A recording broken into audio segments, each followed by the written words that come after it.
Okay, let's start. Please, Professor Liangdu, you are on air.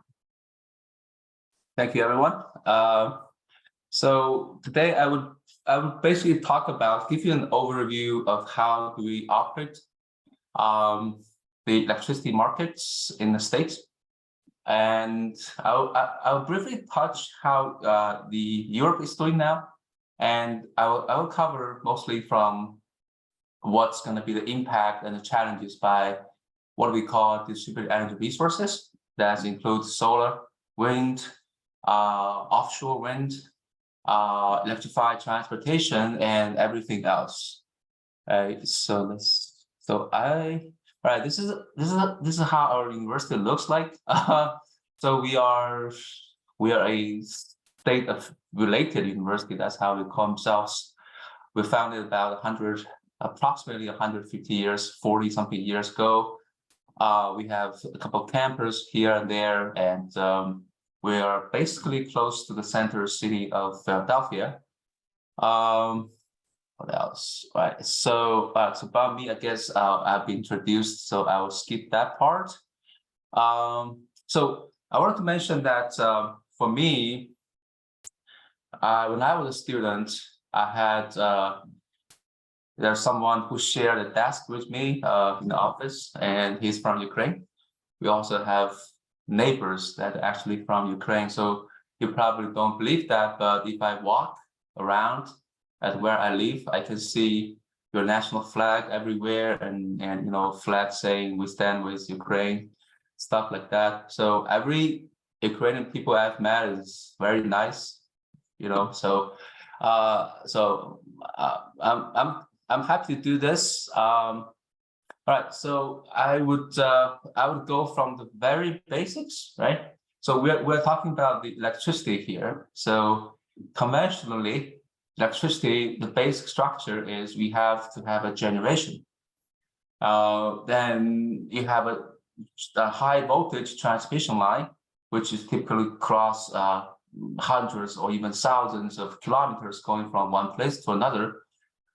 And then we have to go step up. That's we have the transformer, because the simple rule of physics is, you have to consider the loss and on the transmission line, and also the losses are converted to heat, right? There's conservation of energy, so the heat needs to be dissipated. So the higher the voltage, the less the loss, and that's give us all the benefits.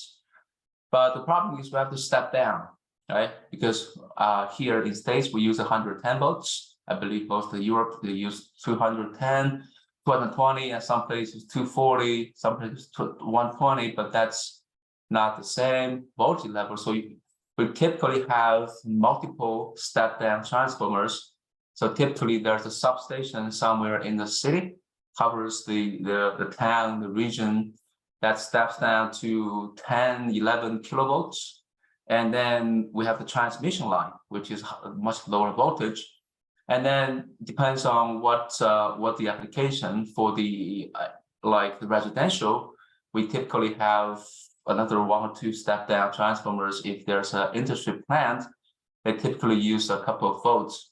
So this is the base structure of the electric system. Generation, conventionally, generators are those giant, big, gigawatt size generators, mostly driven by thermal energy.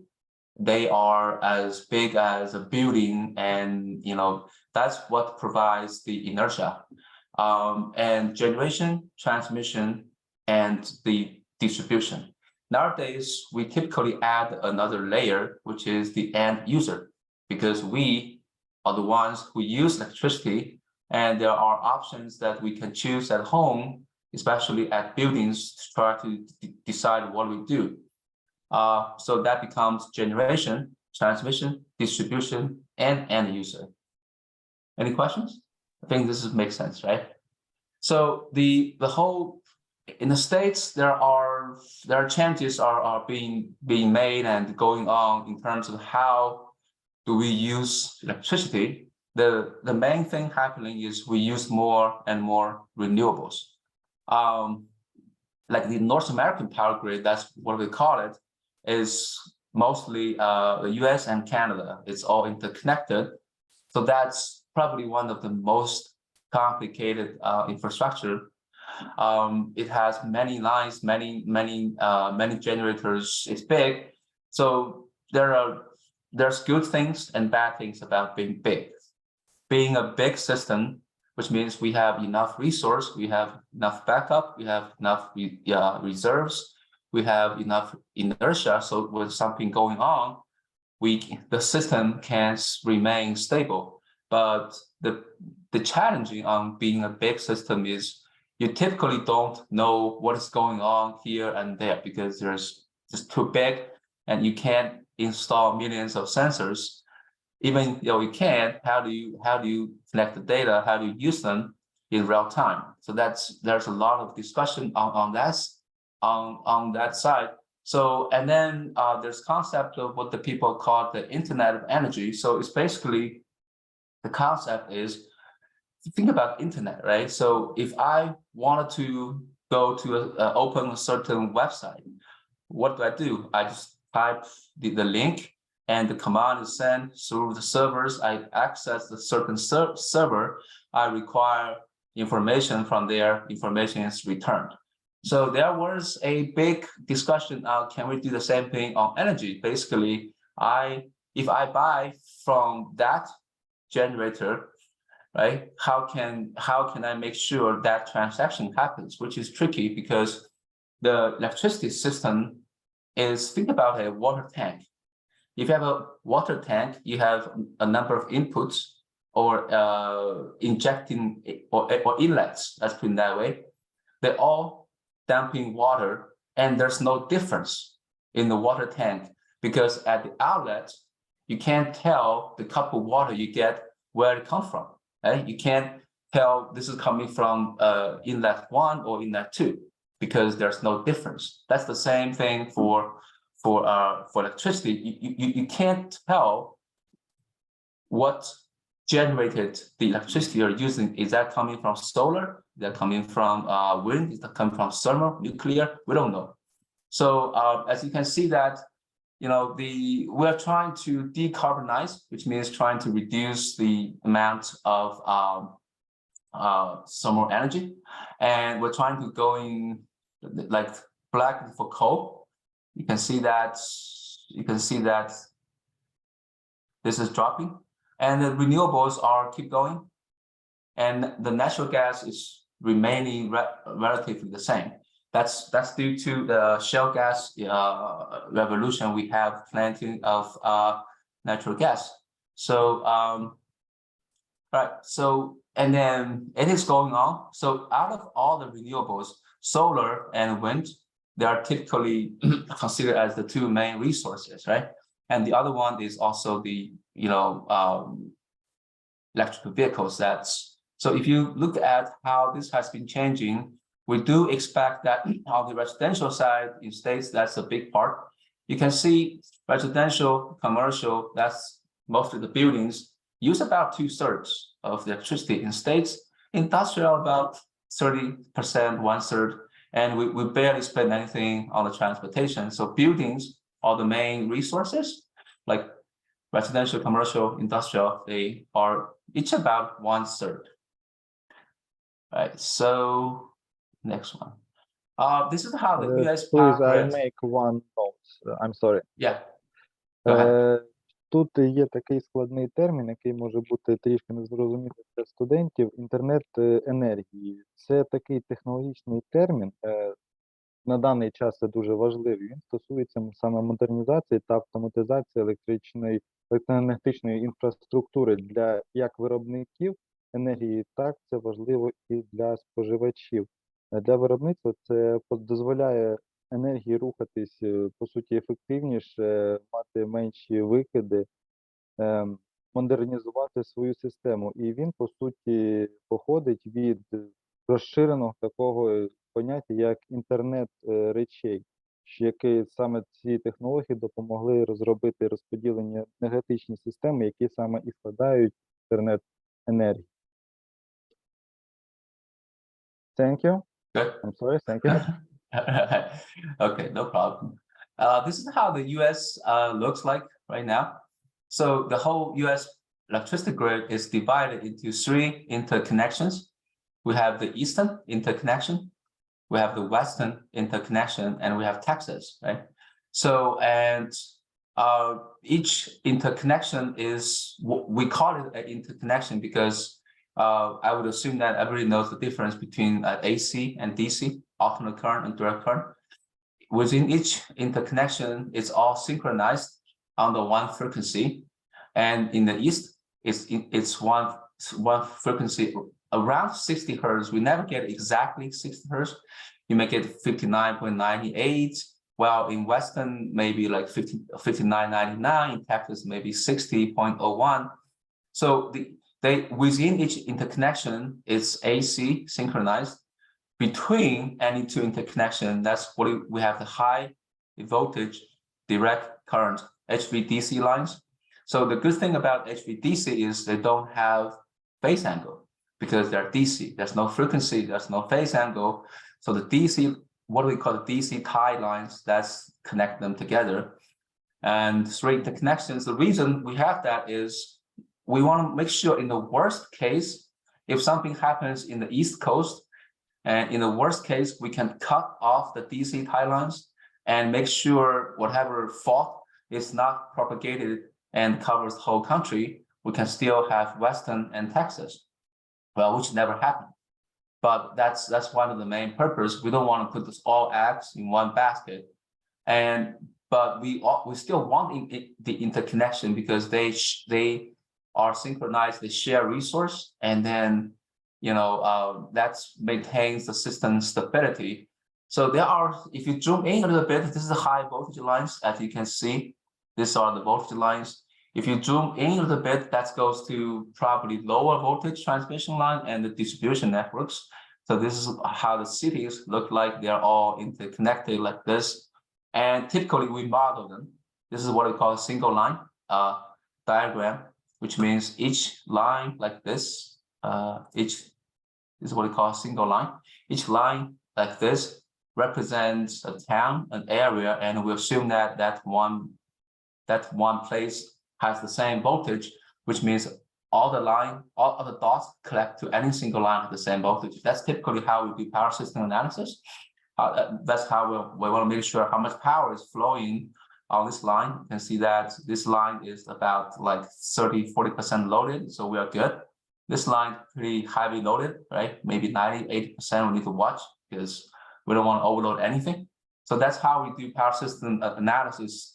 And then there has been conversations about, right, we wanted to use this high voltage DC tie lines to do a super grid, which is a great idea. I don't think it's going on right now, but it has been a good concept that's people talking about, put the whole globe together. And the electricity industry is because in States, we consider that as a critical infrastructure. So there's many regulations. So the whole industry involves the infrastructure, the hardware itself. Also a lot of regulations from the government. We do have electricity markets, which I'm going to show you in a few slides, and all kinds of new technologies are being merged into this one industry. Any questions? All right. So generation are typically, we said, dominated by large, giant, gigawatt size thermal generators. Nowadays, we are getting away from them, right? It has been like this happening globally. Like I list a few things going on. As example, in UK, they announced to shut down all the coal plants, and Germany, they want to retire all the nuclear. Here in Pennsylvania, that's where I am. We shut down our largest coal power plant, and there are more retirement globally. We are trying to go clean, which solar, wind, hydro is sometimes we consider as renewables, which is a big debate right nowadays. There are some environmental concerns. So wind, solar, other things are basically what we are considering. And the power system are being operated by system operators, which also I will show you in a few minutes. they look at all the screens and then they make calls, and then what they do is nowadays they make phone calls. It's hardwired, so this is where we are. They don't like cell phone, they don't like wireless, they like hardwired to make sure things messages are delivered. So this is what called DRs, right? Distributed energy resources. So that's how do we define them? They are basically distributed, which means they are everywhere. They are everywhere. And renewables, vehicles, energy storage, they're all defined as DRs. And then like not just the small like sedans we're having, you can see that the number of vehicles we're having is quickly going up. We're also talking about electric buses, which I believe a lot of countries in Asia and Europe already operating with 100% electric buses. So, and this one bus typically consumes about the size of one building. That's how much it takes, right? So if you buy a Tesla, if you charge at home, that's typically 11 kilowatt. And this one bus is typically 500 to 750 kilowatt. That's how much power it consumes. And when you have hundreds of buses that are doing this for the city, they need to get charged. How to stabilize the power grid it is a challenge, right? And the solar is one of the big things we're talking about. There are small scale solars, which means rooftop, on a parking lot, on campus, those small ones. They're also utility scale because we want them to be located in one place for easier and better control. You can see that the three interconnections are here, right? Western Texas and Eastern interconnection. So the projection is the amount of solar we have is going to quickly go up, and we hopefully can operate like at least 50% by solar. Right. So energy conversion, I would assume that you all have a concept of energy conversion, but basically energy conversion is anything you do between two different forms of energy resources. Is AC or DC, right? So because the solar panel gives you DC, and then you have to convert it to AC. That's what we call DC to AC inverters. That's mainly because solar is there. And DC to DC is because nowadays we have a lot of electrified everything. They are operating at different DC voltage levels, right? AC to AC is mostly all the transformers we have to going up, step down. AC to DC, as we said, between interconnections, you have high voltage DC tie lines. So there are a lot of devices that's out there being designed. That's the main enabler of a lot of power system technologies. Right. So what's the problem? The problem is renewables are not balanced. When I say balanced, this is a map, right? This is a US map. So if you look at the amount of wind we have, look at the colors here. That's the average wind speed. So in states, most of the available wind is in the Midwest. This is where they are. But the population are here, east, west coast. So you see that there are a wide area of the US. They don't have much wind. They don't have strong wind. That's number one. That's why we call it unbalanced. The other one is the generation is far away from where the population is. So that's where one of the big challenges is. You have to address that, right? So it's not balanced, not available everywhere. So which means this is what I mean, right? This is where the wind energy is. As you see from the map, that's where all the wind farms are. Now the populated areas of east and west coast, you have to send from the Middle West to the east coast, for example. And these are, say, for example, the high voltage transmission lines.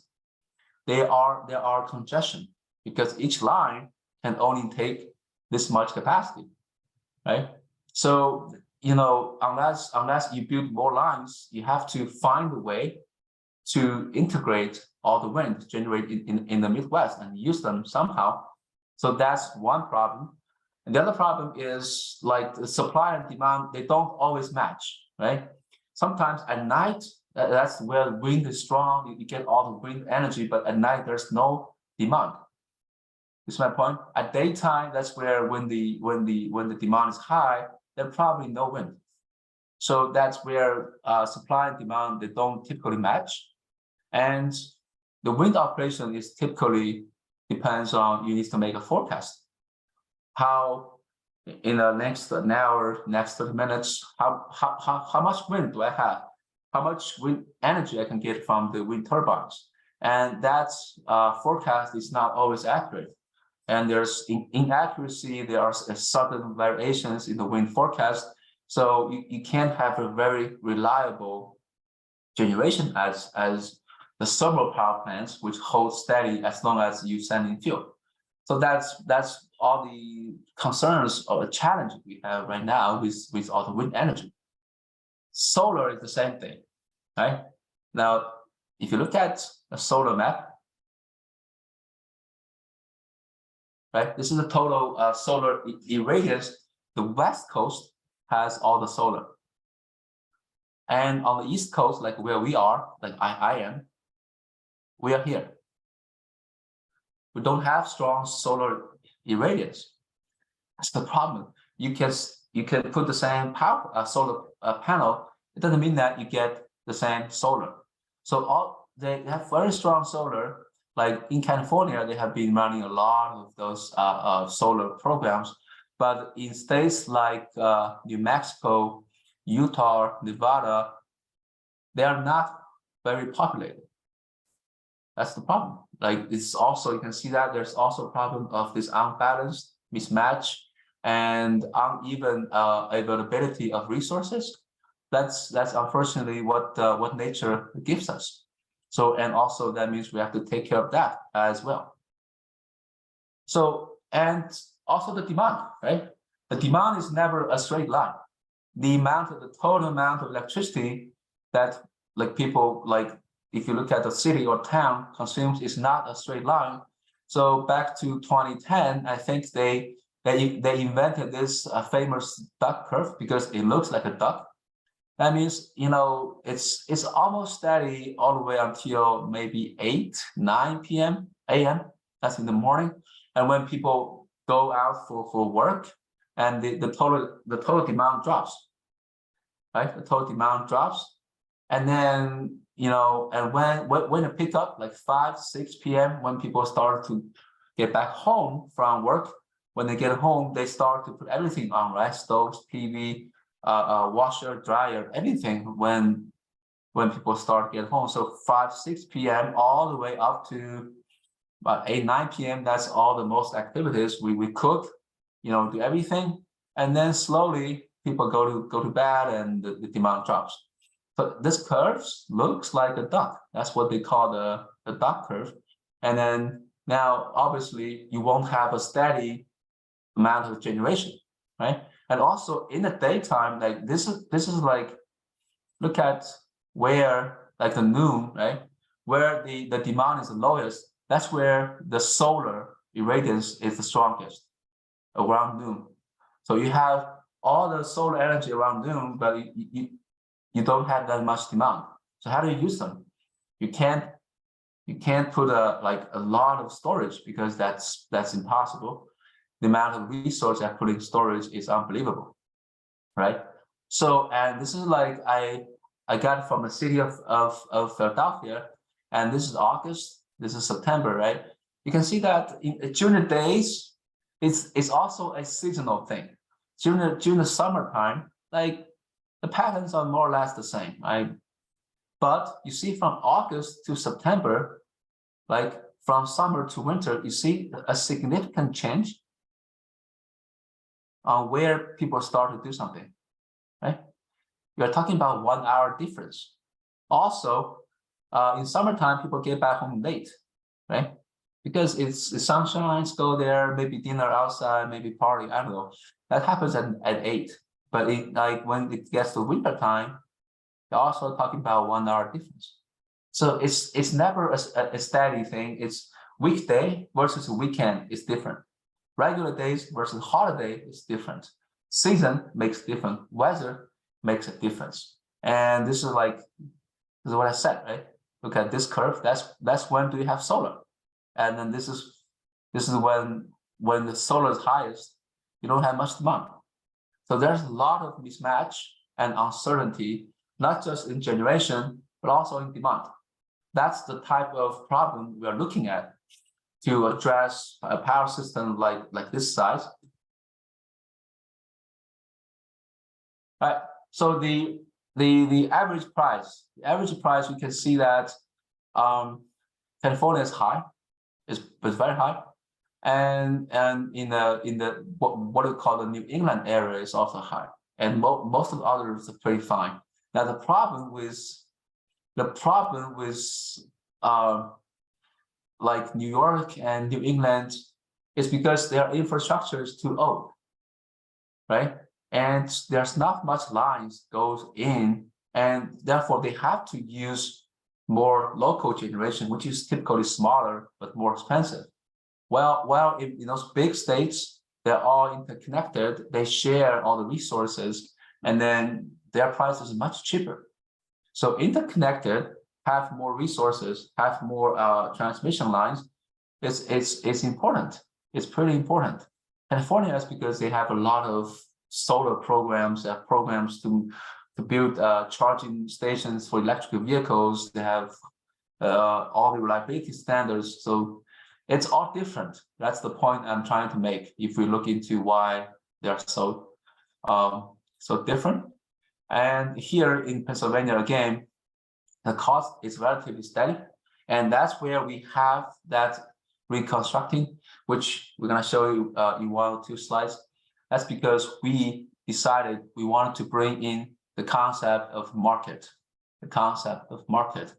So conventionally, this is how electricity utilities is working. So the one utility company owns everything, which means they own the generation, they own transmission, they own distribution, they own retail, which means we as end user, we sign a contract with the utility company, how much I use, what's the price, and they own everything. So that's a monopoly. And then this the only supplier of electricity, right? And for customers, you don't have a choice. You don't have a choice. It's in a certain degree, it makes some sense because somebody needs to own all the asset, right? Somebody has to own the transmission lines, the towers, the cables, all the devices, substation, transformers. Somebody has to own that, and somebody has to do maintenance, right? So they need some ownership, but this type of monopoly brings problems. We call it the vertically integrated because they own everything. There's no transparency. We don't know how they use all the connected money. And there's these big organizations, there's not much, typically not very efficient. So nowadays, we still have about half of the country here in the US, they operate that way. Like say, for example, there's a big company called the Southern Company. They cover most of the South. Southern US is called Georgia Power for the state of Georgia. Alabama Power for the state of Alabama. They cover part of the Mississippi Power. And the Gulf is part of Florida. So they are one company. They don't disclose all the details. They just give you the rate, and you don't have a choice. You have to go with them because they're the monopoly. They're the only one. And that brings some problems, right? So we said the AC versus DC. It's interesting, right? Because who invented the AC is actually Edison. Edison started AC, and he started the first DC. Edison started DC. He started the first demonstration of electricity in New York City on Pearl Street. It's a very short line and get the light bubbles on. The problem is when you have DC, when you have current, voltage drop. So it can't go too far. And the problem is, how do we fix that? And also, we need electric machines because that's what makes all the industry plants running. And that's what Westinghouse is doing. He's doing the AC side. So we started with this AC and DC, and then eventually the problem is, you know, how do we have those AC machines like we're using nowadays, 3-phase AC motors? This was solved by a guy from Europe called Tesla, and he invented all the AC motors, fixed all the problem. But by the end of the day, this is a very interesting story, right? By the end of the day, nobody won the war, but the money wants the war, because Edison gets investment from Chase Bank, and then get the General Electric, dominates everything, claim all the credits. So like, interestingly, like George Westinghouse, now in IEEE, we call it Institute of Electric and Electronic Engineers, and give Westinghouse an Edison medal. This is a very interesting story, but that's where the AC and DC started with. We have AC, we have DC. We used to only have AC. The DC nowadays become popular because of the solar panel keeps us DC. Everything use battery as DC. Electric vehicles, batteries, and all the appliances like computer, all the home appliances, they are DC. Eventually, AC needs to convert to DC. So how do we control the power system? Mostly, we're talking about the AC system, right? This is how conventionally it looks like. So there's a substation. In the substation, there are like remote terminal units, look like this. And then we have the SCADA, supervisory control and data acquisition. They do some measurements, and then they send it back to the control room. And the control room runs certain software called energy management systems, EMS. And the EMS trying to automate everything. And in case of something happens, it gives an alarm. And the system operators needs to look at the readings here and there, what's going on, and needs to make a quick decision. Say, for example, is there something going on, something going wrong, a fault happens, do I need to isolate in a certain area to stop cascading failures? So this is what happens 24/7 in the control center. So nowadays the control center looks much bigger. So for me, I personally has seen 2 of them. This one is for Georgia Power. So Georgia Power is just one, what we call the vertical utility, because they own everything. You see those, you know, one single line diagram. And this is what we call the PJM, which I'm going to introduce in 1 second. I guess this one too. So they are independent system operators. They operate market. And this is how they look like. You typically has a number of system operators. Not each operator has their own territory. Say, like this guy, say for example, this guy, this is maybe this part is what he or she needs to take a look at. This guy maybe just taking care of this part, he or she needs to focus. Then this one, maybe just this one area. So that's how it works. And then they have 2 control centers linked by hot wires. There's another control room. They're synchronized. If one control center is under attack and they lost it, the other one picks up. So we'll show you why in one second. But this is how it's being operated right now. And when they need to make a decision, they pick up the phone, they call, like the generator, you need to shut down, you need to ramping up.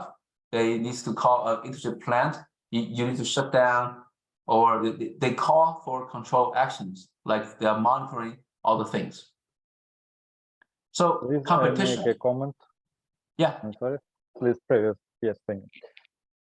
Що ж, ви почули, що наскільки складною є система Америки у своєму влаштуванні, які частини вона поділена, що багато на 3 частини основні між собою вони поєднані такими собі ставками постійного струму, що як розподіляється, де у нас є вітер, де у нас вітру немає, де при цьому живуть люди, тому що ви знаєте, мабуть, що більша частина Америки це є пустеля, проте в пустелі є свої переваги від сонця, вітру і так далі. Тому нам потрібно з великих відстаней передавати енергію. І ви також бачили криві споживання, і так далі. Тому система керування, саме на цьому слайді ви бачите, наскільки складною є. Тобто є такі великі центри керування, це не єдиний загальний, щоб ви не думали, таких центрів багато, в яких сидять люди, які слідкують за ситуацією у всій енергомережі і приймають рішення по ситуаціям. Можливо, складають якісь аварійні ситуації або штатні нормальні ситуації і те інше. Тобто в таких от системах це все контролюється. Тобто ось наскільки це складна така штука, енергетика є. Вона не тільки складна в Америці, вона у нас також не менш складна. Thank you, professor. Good. All right. So we started with the vertical utilities, which means one company owns everything, right? That's the vertical monopoly here. So now in the 1980s, 90s, we realized that we need some competition, right? Why we need some competition? Because end users can have choices, and there's a motivation for consumers and all the producers, utility companies to stay efficient. So we like to give that options so that you have choices, there are competition out there. That's how we started to think about what type of competition we want to bring into. So yeah, this is some continuation of why we have competition. It started with the 80s. It's as we mentioned, it's more like a geographic monopoly. One area, there's only one utility owns everything. The good side is they own the asset, so they will take care of the asset. They do the maintenance, they do the upgrade. But the problem is those models is not very efficient, right? Because there's like for example, if I own everything, it's a monopoly. There's no incentive to make any improvement because you don't have a choice. You have to buy from me, so there's no incentive to operate efficiently, right? And they could make mistakes, and because there's no transparency, they could make mistakes, and eventually, who's paying that? All the consumers is paying that, and also those public utilities. They're sometimes too close to the government, and then there are some things that people don't like there. There are just too many things, especially say, for example, how do we set the electricity price? That's not transparent too. So we don't know that. And in that aspect, we want to have transparency, competition, and efficiency. So that's why we decided we want to go to start with to construct the market, which means we do the deregulation. We don't want the utilities to take care of everything. We want to think about electricity to be treated as commodities, like everything you can buy on the market, right? Say, for example, oil, gas, gold, everything you can buy as a commodity on the market. We want that happen to the electricity and all the energy as well. So we will welcome competition, so that hopefully that could result in efficiency gains, eventually benefit like end users like us with lower costs. So that's what the deregulation means. We want to remove that from all the utilities. So that the key is, as we said, we wanted to consider electricity as a simple good, right? We can put quantity on it. How much are we talking about? Typically, we're talking about 1 megawatt at this time. 1 megawatt is hour. Sometimes we talk about 1 gigawatt, which is 1,000 megawatt. And we talk about quantity, we talk about price. how much do you want to pay for it? How much do I want? How much do I want to charge you for it? If we two agree on the price, we have a deal, right? So that's a price to buy a certain quantity of such a simple good. And the other problem is, when do you deliver? If you go to the market, you want to buy an apple, you pick it up, right? $2, done, deal, I take that. But for this type of commodity, you can say, tomorrow at 2 p.m., I want you to give me 10 megawatt. So all those factors are important. With those defined, we can think electricity or electric energy as commodities which can be traded, so that we can separate them from the operation of the physical system.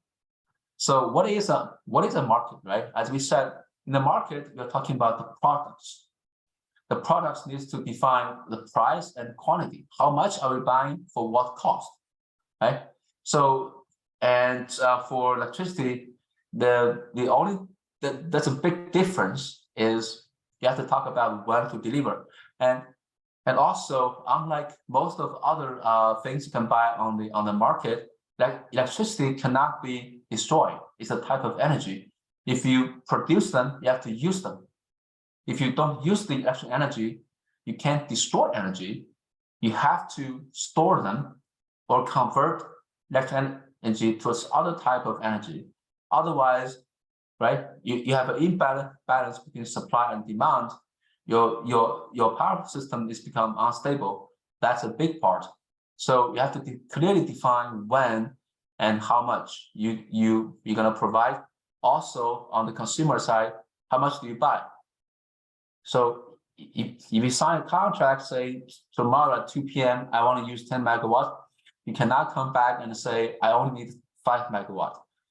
Because who is going to take care of that 5 megawatt difference? So you either pay a big penalty to pay somebody else to use that, or you find a way to store that. Somehow, we always need to maintain the balance of supply and demand for the electricity market. So that's the one big difference, right? So we talk about, yeah. Що ж, тобто, зараз ми перейдемо до самих ринків Америки, проте до цього, що ми почули, і який висновок ми можемо зробити про те, що ми почули. До 80-х років в Америці ринок мав монопольний вигляд з такою вертикальною інтеграцією, який був залежний від географічного положення і так далі. Те, від чого ми прийшли, коли ми бачили, чому поділяється на системи американська енергосистема в цілому, відповідно до цього і все починалося з того, що за географією була така собі монопольна система, і до 80-х років вона була, проте вона вже тоді показала свою неефективність в інвестиціях, в вартості електроенергії для споживачів, в управлінні, політичного управління, тому що вона була через свою монопольність занадто близька і відповідно регулювалося все, скажімо так, нечесним способом. І тому далі все пішло розвиватися по дерегуляційній системі. Уже ринок переходив до моделі, коли у нас є чесний ринок, на який виходять виробники, можуть продавати, споживачі, купляти електроенергію. Ось зараз саме було пояснено, що собою представляє ринок, і далі ми бачимо саме, як утворився ринок, на які типи. Thank you. Good. So we have different type of markets, right? We have like real time now type of market, which we call the spot market, and you buy from the spot market, and you also have long time market, right? Which like days from now, years from now, 5 years from now, and we have what we call the ancillary services, because like the demand is not always the same. You forecast this much demand, but that's not always the same. There's always a loss here and there. So there's always small imbalance between supply and demand. So, and we always need to get prepared for loss of what we call one critical component, such as a big transformer, a generator, or a line. So we need to have reserves. We need to keep the frequency regulated at around 60 hertz. We want to stay keep the voltage. Those are what we call the ancillary services, and those are also products that you can design your own product. You can go to the market, you offer, and then if you products get chosen, you get paid, right? So black start is when we have a totally blackout. It's planned, but we actually never has used them. So so that's basically what we have. You know, we have many different type of roles in the market.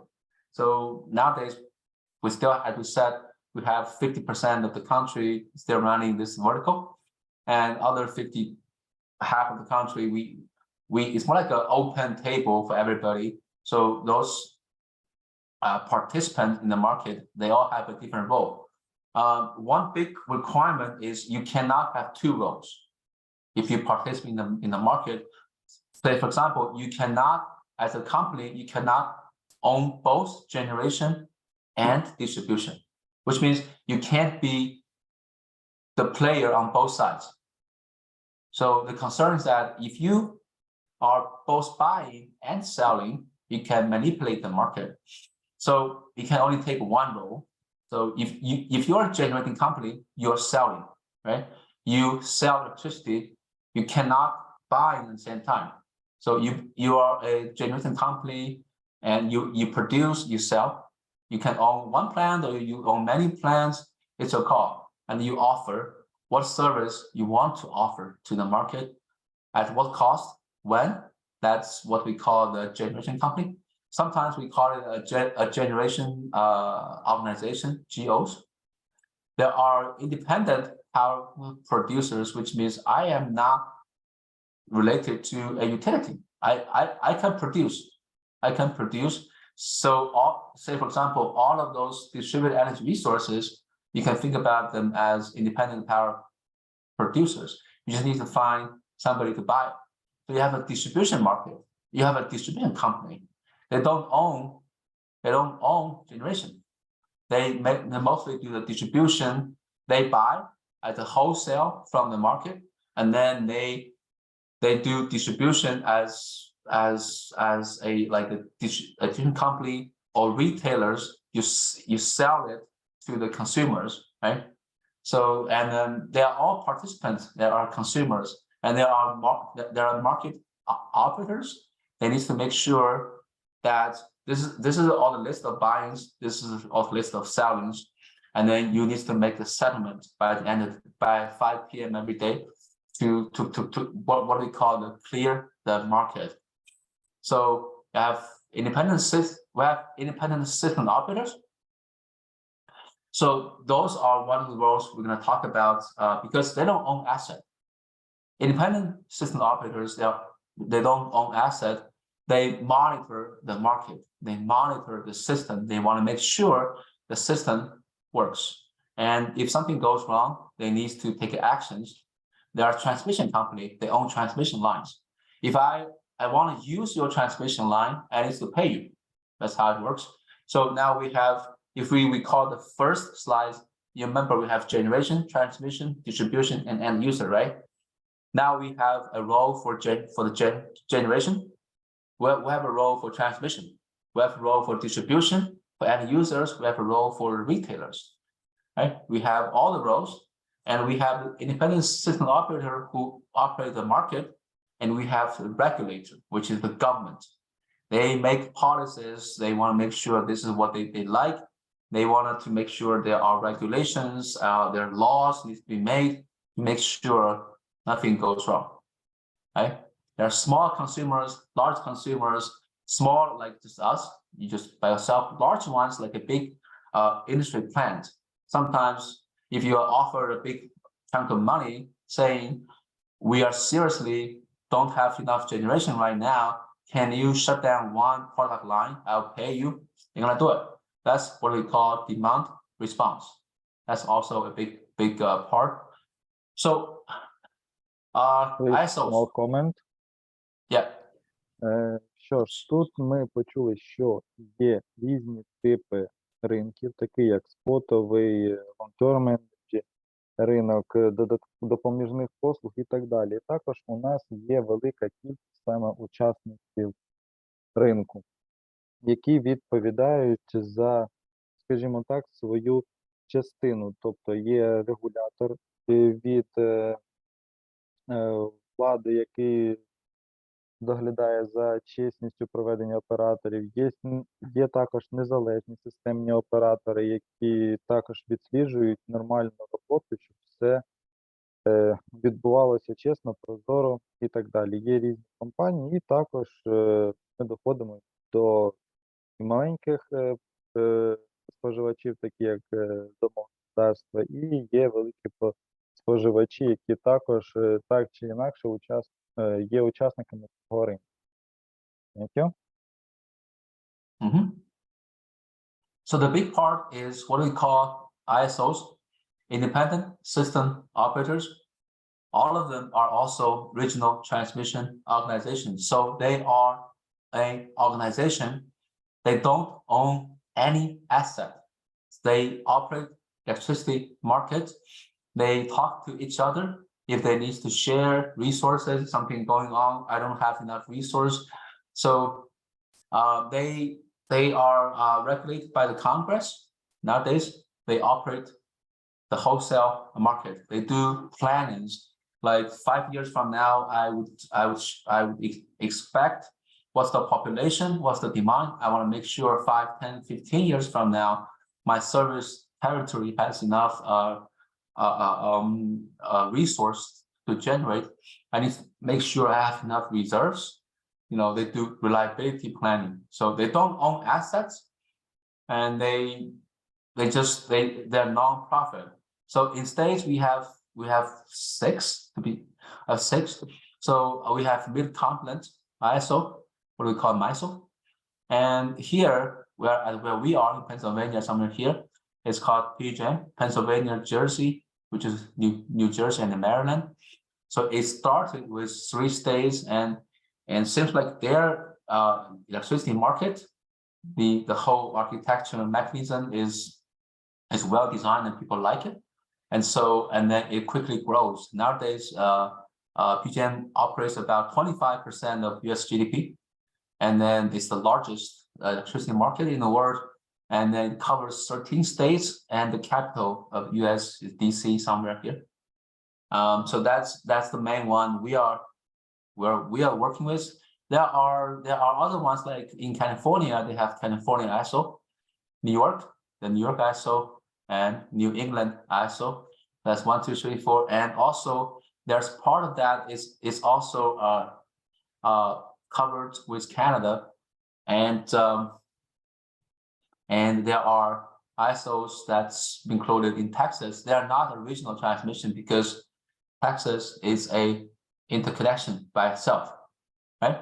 So we said about half of the US is now being operated with market, and about half of the US is still in the vertical mode. You can see that this is basically anywhere they have an ISO, there's a market and there's a competition. So this is how it's operated. When you don't have an ISO, like you live in this region, you are basically doing the vertical model, right? You have only one utility, that's what you buy from. The southern company, remember that example, is coming from the south, east. And this is like, I remember it's 2019. This is my power system class, and we went actually to see PJM, you see here, PJM, to see their control center, and it's a pretty cool place. So ISOs, that's one of the big roles we have. The regulations. So we have 2 types of regulators. One is called FERC, Federal Energy Regulatory Commission. They are part of the Congress, so they make laws. They are the authority, they're serious business. So they regulate the wholesale price, like natural gas, anything about energy is there, and they have mandatory reliability standards, and they put penalties. And that's a federal agency directly reported to Congress. And we also have a NERC, North American Electric Reliability Corporation. I believe nowadays we renamed to North American Electric Reliability Council. They're also nonprofit. They only care about reliability, so they make standards, they make recommendations, but the standards and recommendations made by NERC, they are not laws. They are just recommendations, but anything from FERC, that's a federal law that everybody has to stand with. So in terms of the Reliability Council, they divide the US into several regions. Nowadays, most of them are gone. They now become part of the RTO ISO regime. So they are the regulators. They make regulation like recommendations and standards. Okay, so this summarizes everything we talked about, right? This is all the players, all the roles you can think about. So like we have a large consumer like the university. So our university has our own power plant. Our university has 10 generators. I think we can go to 15 megawatt if we need to generate. And then we also sell electricity. When price is high, we sell. And then, so we are a large consumers. A small consumers like you, like me, we just mostly residential. We have a house, apartment, we consume. We don't have much capability, to be honest, to sell. And regulators like FERC is the government body. And then under the FERC like overseas talks to all the independent system operators. Like for us, in where we are is largely PGM. So PGM operate markets and maintain system security, and they're retailers. They don't own any asset.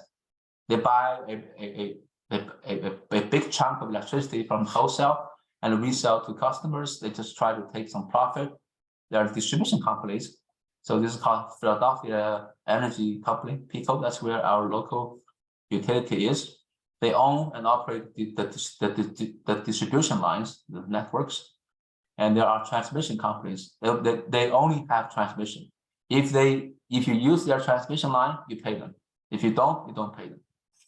And there are generation companies. They sell electricity. They sell services, right? And there are others are vertically integrated. We talk about the Southern Company, and another big one these days is called Duke Energy. So we do have regional monopoly.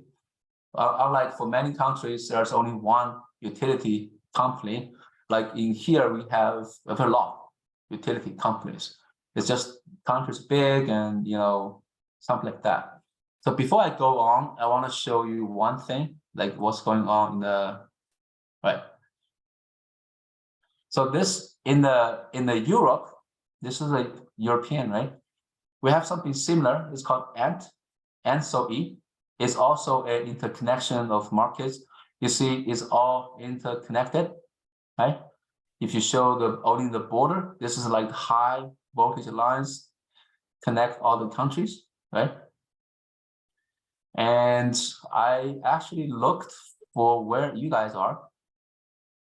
I think you are somewhere here, right? Somewhere here. We everything in Ukraine. So with our university in Kharkiv. I think your university is now, around here, right? Yeah, close to that. Yeah, Kharkivska substation, the CHPP number 5. Yeah, this is our one. Yeah.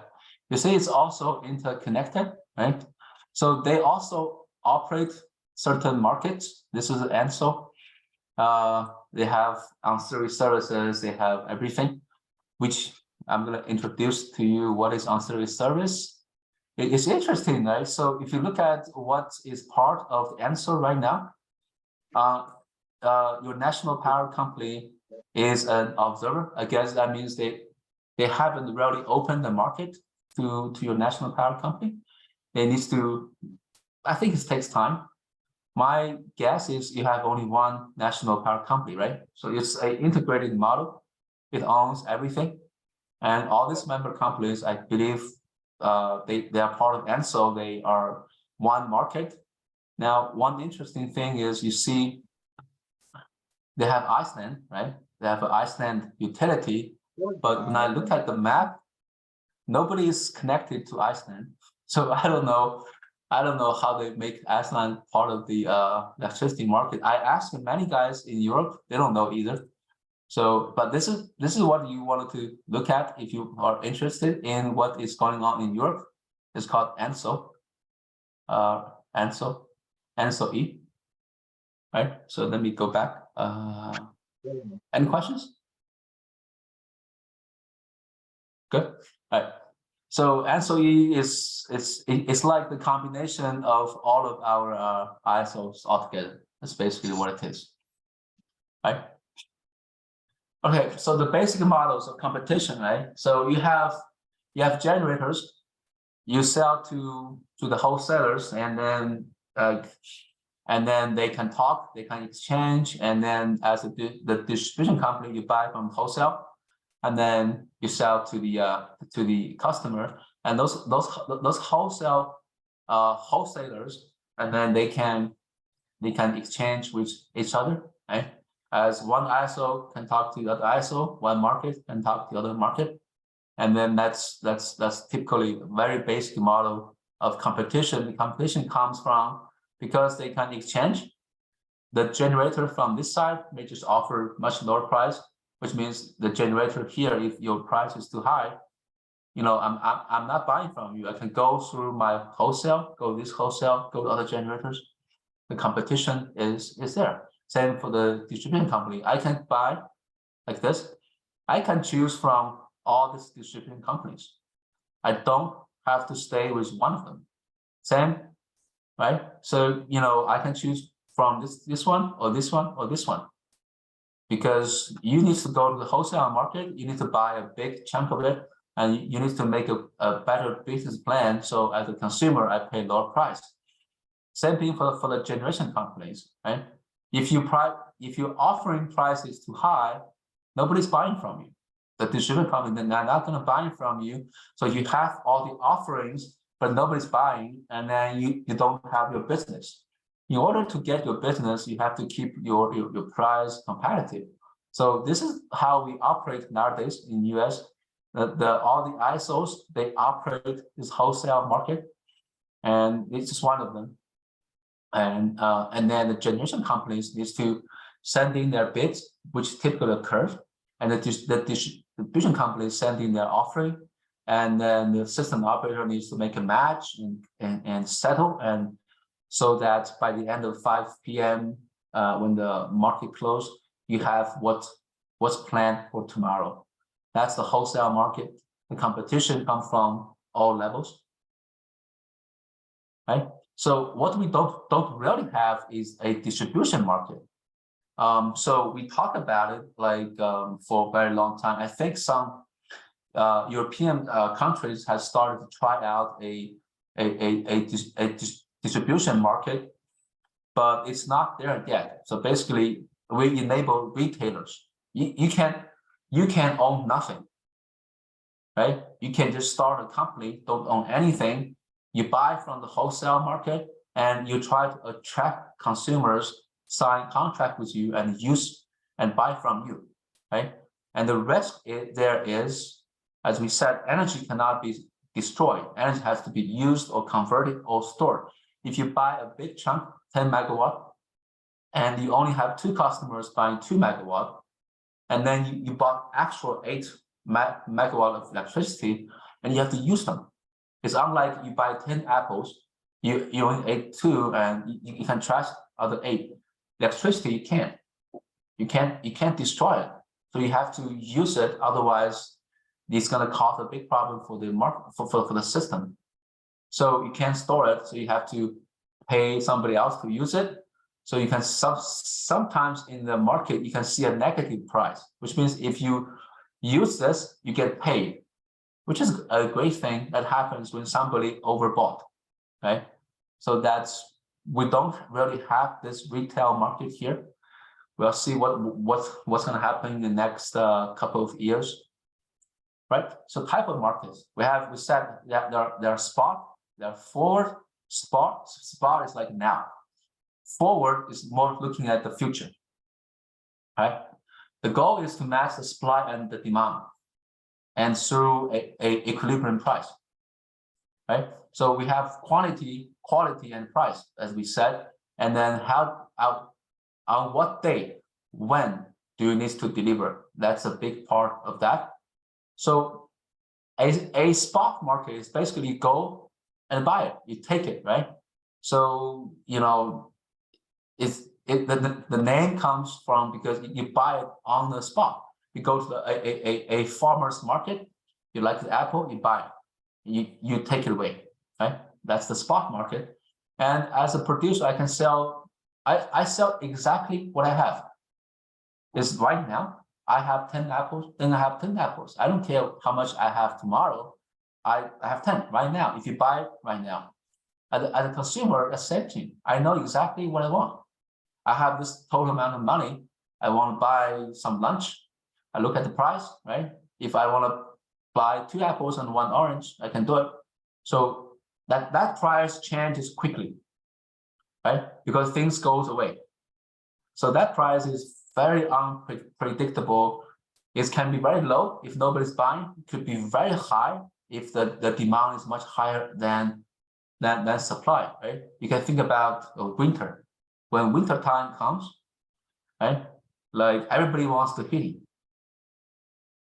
And then when there's too much supply, too much demand on the supply, typically 1 megawatt hour, if you buy on the signed contract, one megawatt hour is typically only $40.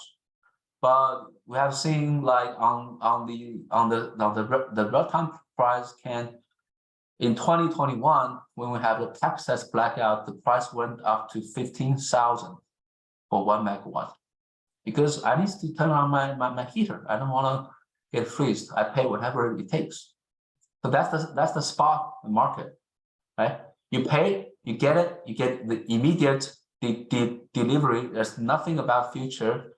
The price is very unpredictable, and that's like the real-time market.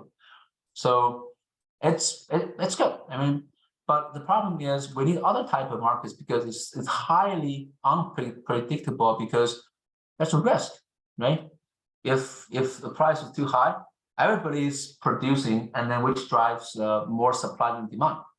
And we need to balance the supply and demand, remember, at all times. And if the give me one sec. Right. So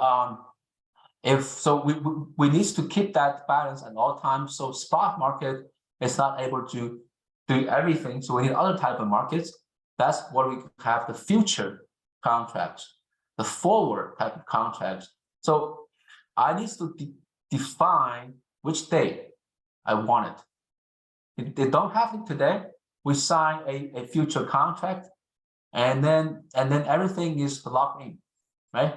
Tomorrow at 2 p.m. I want 2 megawatt. This is the price.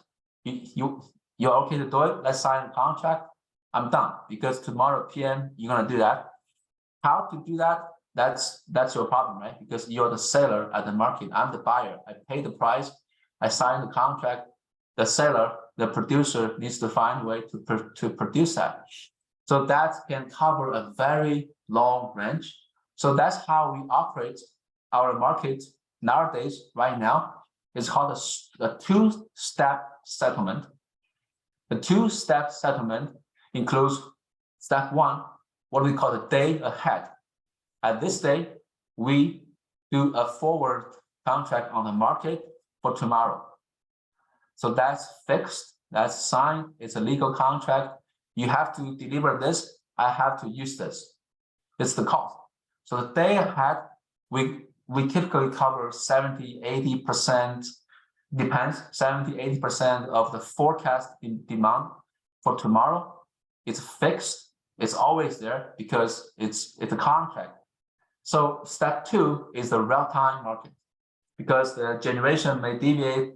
The actual demand may be very different from the forecasted demand. So you can't really sign everything rigid. So the flexibility comes from the spot, the real-time market.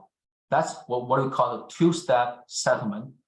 Day ahead is sign the contract, the price is fixed, and the real-time market is the price is very different, very unpredictable, but that gives you certain flexibility. We have a big chunk of fixed, a small part of flexibility, right? So, and how do you estimate how much do you need? So you have to look at historical data, right?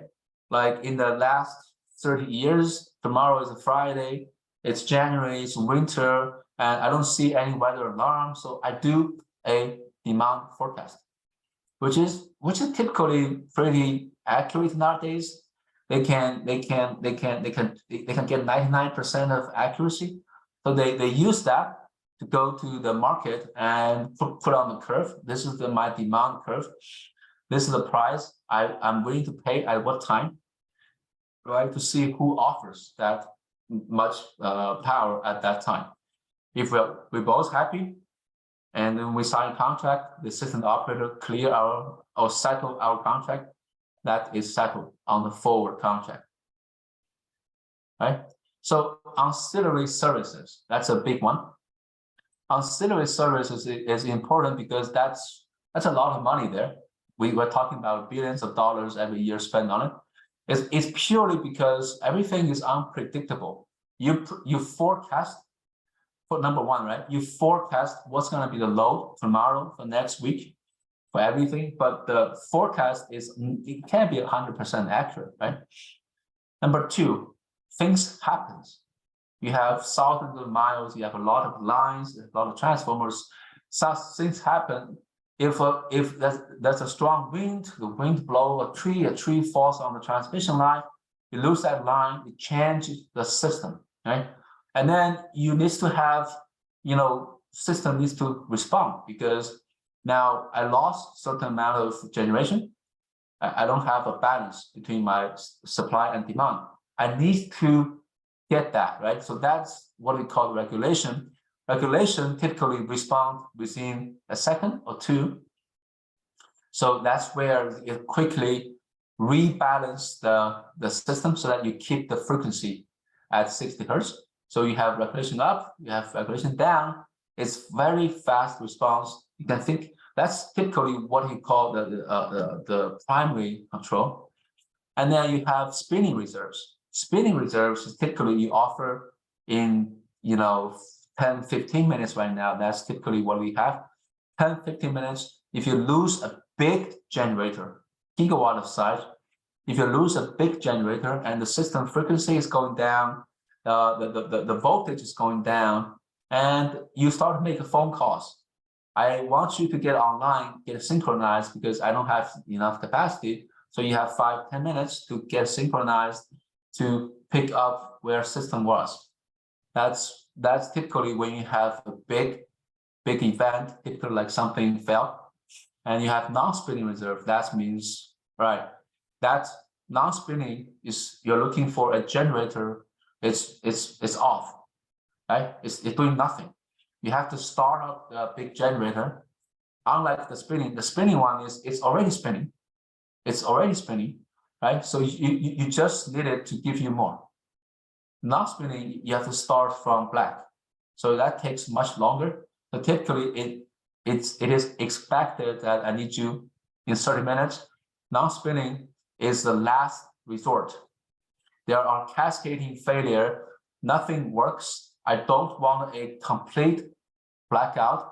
So I'm calling my non-spinning reserve. I'm going to pay you. I want you to get started, get online. So we have never used the non-spinning, but we're paying for it. That's what we call it. Both of them are called reserves. Reserves is when something happens, when your first choice is gone, then you call your reserves. And we pay a lot of money for the reserves. Ancillary services basically covers like very fast primary control type of regulation or frequency regulation in a few seconds, and reserves what we call the secondary control. Then in that time you have minutes to respond. Right? There are many different types of products you offer, and then or the system offers. You look at what you have, and then you can decide where you want to put your resource in, which market to provide what service. So, for example, I'll just give you one example. In the PJM regulation market, there are two types of regulation markets. One is called Reg A, one is called Reg D. Reg A is much slower, right? It's much slower, and I don't need. You see here, Reg A is a much slower signal, and I don't need you in 1 minute. I don't need you in 1 second. Take your time at 5-10 seconds, and it's meant to recover longer fluctuations. So think about that's a bus, right? I'm not in that urgent, right? I can wait. So I'm looking at the bus schedule. 5 minutes before the next bus arrives, I'm fine. If I miss that one, the next one is 12. I'm fine. I have 2 minutes. The next one, right? No. The next stop is 2 minutes and 3 minutes. And then if I need to wait, I need to wait until 12:14. That's about like 16 minutes. If I miss that, next one, I'm fine. I can wait 10 minutes. I'm not even worried. And I'm not paying much, right? I'm not paying you much because I'm not in a hurry. It's a slow response type of product, right? If you don't have that fast responding resource, you can go to Reg A, but you don't get paid that much. Reg D, think about a taxi. I need a taxi. I need it right now. I'm going to the street. I wait. Whoever stops, I want you immediately, right? Much faster. I want almost instantaneous. I need it now, so I will pay you more. So that's the price you pay, right? So there's two types of regulation products. They have Reg A and Reg D. So in Reg D, most of the batteries nowadays go to Reg D, and then they get paid a lot because the batteries you put it there, right? And then it's supposed to get synchronized, and you can respond pretty fast. So this is for frequency regulation. You want to maintain the frequency, right? And reserves, right? Please, I make a Yeah. comment small. Go ahead. Що ж, ви побачили, що існує декілька моделей ринків, і відповідно до цих моделей в нас є і відповідні типи ринків. У нас є так називаємо спотовий ринок, де торги ведуться тут і зараз, оскільки в мене є потужності, стільки я і продаю. Проте цей ринок має багато ризиків. Також існує ринок на добу вперед. Це такий конкурентний ринок електроенергії, і у ньому, по суті, проводяться щоденно, одночасно для кожної години наступної доби аукціони цінових заявок продавців і, відповідно, продавців електроенергії. І також, відповідно до цього, щоб відпрацьовувати ризики і все інше, є допоміжний ринок допоміжних послуг, у яких даються послуги з надання потужності, які підтримують частоту в системі, і сюди входять у нас високоманеврені станції. Тобто, от як у нас на прикладі, це така швидка машина, яка за 5 хвилин може тут і зараз приїхати, забрати, довести і так далі. Тобто, хочеш дешево їдь на автобусі і завчасно, проте є ризики не встигнути кудись. А якщо ти не встигаєш, то в тебе є шанс викликати швидке таксі, яке швидко приїде і тобі допоможе. От це приклад про те, що є ринок допоміжних послуг, де швидко можна знайти необхідну нам потужність. Thank you. Right. I was looking at the comments. There's a good one, like to be clear. Ukraine has a deregulated market. Yeah, I'd like to know more about that. I don't know about it, to be honest, but it looks very interesting. So if there's any details, I'd like to know more. And the other one was the state of art. So the EMS is typically a whole bunch of software products.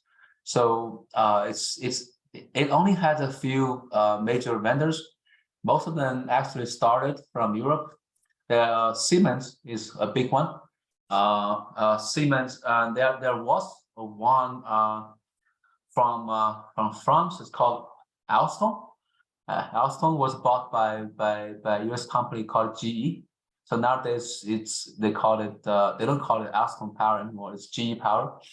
So GE, Siemens are the main providers of EMS because it's a very complicated software. So there's not like a lot of vendors.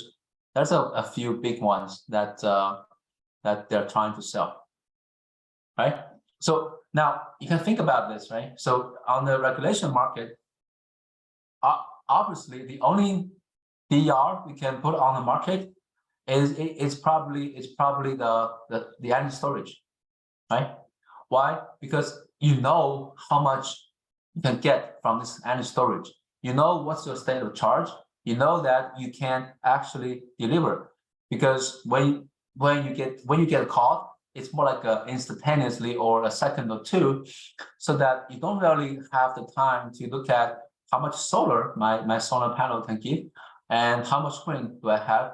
You're looking at the batteries.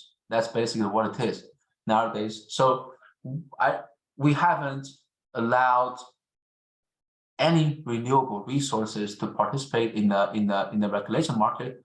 Storage nowadays is, but the problem is the storage is getting paid too much, and then they get too much from Reg D, and so that's where people are looking at this. Another one is the reserves, as we said, right? Reserves conventionally about 10 years ago, we don't allow wind, solar, those renewables to participate in the reserve market. Nowadays, it's different. It's different because you remember FERC, right? The Federal Energy Regulatory Committee. FERC issued an order 2222, I think, in 2021, and there are actually two orders. By orders, they are law. They ask all regional electricity markets to be opened to all DRs, which means all of them, solar, wind, energy storage, they all gonna go and participate in the market. The details we don't know yet because there's no working mechanism right now. One of the big thing is, you know, do we need to set up a minimum capacity in order for them to participate in the market? If I own a house, right? I put some solar panels on my roof. Am I allowed to participate in the market? Probably not, because you can probably generate a few kilowatt maybe, but you're not going to sell a few kilowatt at the wholesale market, and you're not going to participate in the ancillary service. So I think there are some discussions I think in California, they proposed to put a minimum of 50 kilowatt, and they are being discussed. And on the reserve side, it's a similar story. Now we are kind of regulated or required to allow wind and solar in. Now the problem is, if I have a 10 megawatt solar farm as a utility, and then I go to bid or offer in the market, how much should I allow that 10 megawatt solar farm to offer? And so my 10 megawatt is my rated value, right? Which means my maximum output is 10 megawatt, given the condition that it's sunshine day, there's no cloud, everything works fine. But what happens if like weather suddenly changes, the cloud is putting, you're not going to get 10 megawatt. So there are things called solar plus storage, and there are other things like solar plus X, like solar and everything else in a hybrid mode. One of the most popular one is still solar plus storage, which means if I have a 10 megawatt solar generation plant, I can put a few megawatts of storage there. So the storage is going to smooth out output, And in the worst case, if the cloud is here, the weather condition change, I can't get 10 megawatt. I still have a storage which can give me maybe like 30 minutes or hour when the cloud is moving by us. I get my sunshine day. So solar itself is a problem to participate in this type of ancillary services. Solar plus storage looks more promising, but the problem is the cost of storage and all the technologies related. So here is like the reserves, right? Reserves means, as we said, we don't need you immediately because the system has certain level of inertia, right? If I lose one generator, my fixing job, I still have inertia. My system is not gonna crash, but slowly I still need you in the long run. And long run is typically like 10 minutes. So that's some place they call it primary synchronized or spinning reserves because they are already synchronized. They can ramp up like pretty fast. They're also like quick start offline ones, not much because of the cost again. So the supplemental or non-spinning, you have up to 30 minutes to start from black, but that's when we need the supplemental or the non-spinning. That typically means things are really bad. So nowadays it's mostly the primary with the spinning reserves, and mostly if you want to participate, you can't be purely solar or purely wind. It's just because it's so unreliable. And there's many discussions on what electrical vehicles gonna do. So electrical vehicles, you can fit them as batteries, right? Yes, they can provide ancillary services, but you need an aggregator. One electrical vehicle is not going to make any difference. So you need an aggregator, which means you put a group of electrical vehicles together. Think about, you have a big parking lot, right? You have say for example, 20 years from now, your university has a parking lot has 50, 100 charging stations for electric vehicles, and they're being used. So you have enough capacity, and if people really want to participate, that becomes an aggregator. It's a collective capability of many DERs putting together. So electric vehicles has been widely considered as a type of storage. One of the problems that a lot of the vehicles, they are always en route, which means they're moving, like going from one location to another. They're not always parked, right? So when you need them most, typically the highest demand, as we showed you in the top curve, say for example 6 p.m. when people get home, they start to use when the peak demand, where that is, a lot of people are still on the way. They're on their way home. You probably don't have that many electric vehicles parked either in the one like a business park or parking lot, or the supercharge station, which you can charge many vehicles. They're probably either home or they're on the road, right? So there's a lot of like actual real life constraints on how we look at those DRs and how to put them together to a certain level of capacity so that they can actually not just be considered as a generation resource, but more also participate in this type of ancillary services to provide those service, to keep the balance, of supply and demand. So that's a big research topic nowadays, as we have more and more utility scale storage. We have more and more electric vehicles. I think in States we sell about 2 million electric vehicles to 2.5 nowadays. It's not that big number, but we do see a lot more in terms of everything getting electrified. So any questions so far? Right, I think I addressed all the questions. Other answer service, right? Black Start. We actually never had Black Start event. That means the whole system is down. That's a big part, because when the system is down, right, you really need to start from nothing.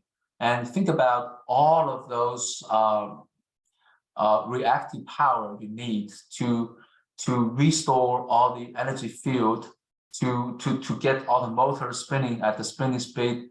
And so that's a lot of effort. There's a lot of needs in reactive power to support the voltage. That's mostly in the distribution market, because I'm not sure whether you guys are familiar with what's the real power and reactive power, or active power versus real power.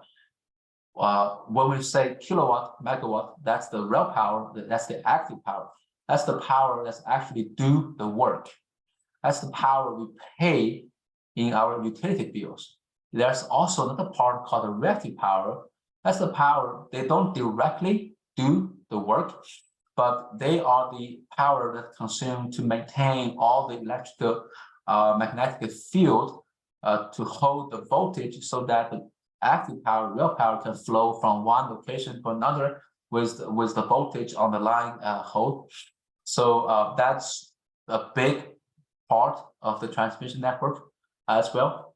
There are many other types of ancillary services. So ancillary service is just one type of the market. We talk about wholesale market, right? Which is day ahead. You go and buy this much tomorrow.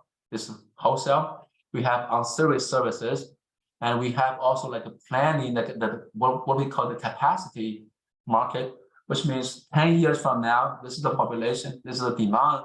So do I need to start building generators? Because building one generator takes 5 years, a lot of money. And then once it's built, it needs to be certified, tested. It takes many years. So if I need to look at 5, 10 years from now, 15 years from now, I need the capacity, I need to build now. And the problem is the same, right? Who's going to pay for it? We don't want the government to build that, because that means, things we don't like. And the private party, they don't want to build that as well, because that's a lot of investment, right? Like immediately. So that's the market. You pay them, you pay the private party. I pay you $5 million now, and then you can go and get another $5 million. You can build this plant, so that we share the risk, we share the cost. But once you are built, because I paid you $5 million ahead of time, I want to have certain benefits once you're built, once you're synchronized 10 years from now. So it's more like invest in the future. That's type of the market there. All right, so this is all the 6, 7 ISOs we talked about in the States. They have different names for the spinning.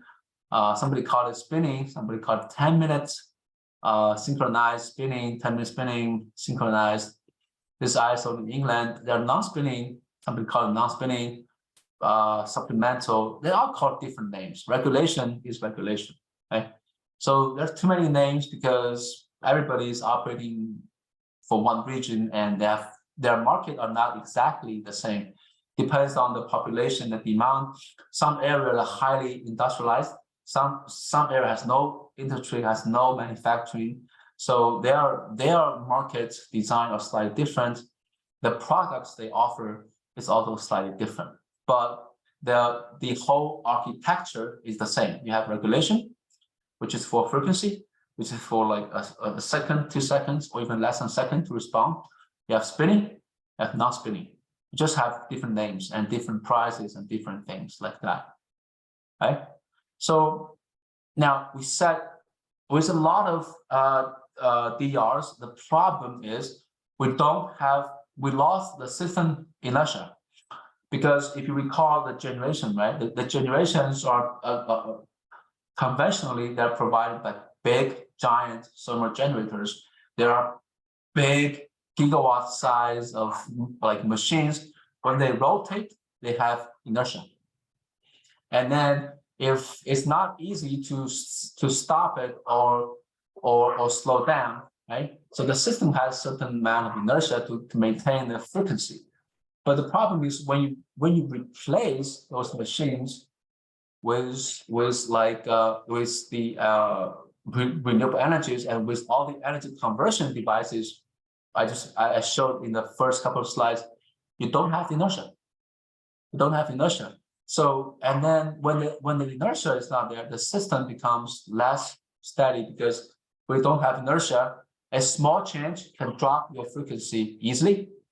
So that's a big problem. And what we saw is, the system inertia of the eastern interconnection is keep dropping. It's keeping going down. That's one of the price we pay. You want to go to clean energy. You want to go to renewable.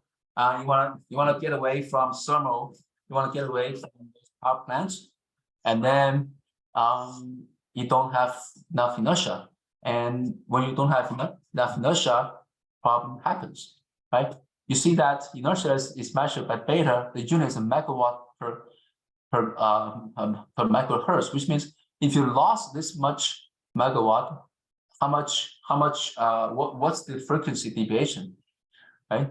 So now let's look at this one. I don't know whether you guys noticed this. This is a major event in UK, right? So I know this is too many words. So let me make it quick. So what they have is they have almost 2 simultaneous unexpected power losses. 2. And how much they lost? They lost about around 1,000 megawatt. 1,000 megawatt. That's how they lost. And then because UK is not part of the European market or like system, they choose to be their own. So they're smaller. They don't have enough inertia. And in the unlikely case, 2 power plants lost approximately the same time. You only lost 1,000 megawatt, which is not a lot. And then the frequency keeps dropping, right? It's like getting from 50 to 49.1. That's a very, very big change. And then all the protocols get caught. I think London was there, like had a blackout for a certain amount of time. The timelines here, right? You started at 4:52 p.m. That's when people started to leave office or to go home. And then just 1,000 megawatt, you have all the power cuts. And then I think half of the London is black. It takes about quite some time to restore the service. And then when you get back to normal, that's about 30-40 minutes. You only lose 1,000 megawatt. That's the 1 gigawatt. And all the low frequency protocol was called. And then you have 1.1 million customers. Because you don't have enough reserves, you don't have enough inertia, your system is too small. Basically, your system is too small. Remember, you have lost only 1 gigawatt, and that's what it is. 1 gigawatt is not a lot. But this is what actually happened, right? You see the frequency drops very fast, and then what are you trying to do? When your frequency drops, you don't have time to respond, to look at anything from your spinning reserves, because it's too fast. It's only a few seconds. So the only thing it does is the regulation. The regulation is gonna quickly try to restore, right? You see that right here? So if those regulation resources are paid, it's trying to recover the frequency, but it can't because you lost another 210 megawatt and you don't have enough to restore it back to the frequency. And because you keep losing, this is another 210 megawatt, another 200 megawatt, right? And eventually this is triggered. So what do? It's no longer a problem of the regulation. So you have to cut load, just cut load, right? You keep cutting load, and the frequency is getting recovered, and then you lose another one. It's going down again, and you keep cutting load. That's why you lose 1.1 million customers in dark, because you cut them. At that time, there's no time to think.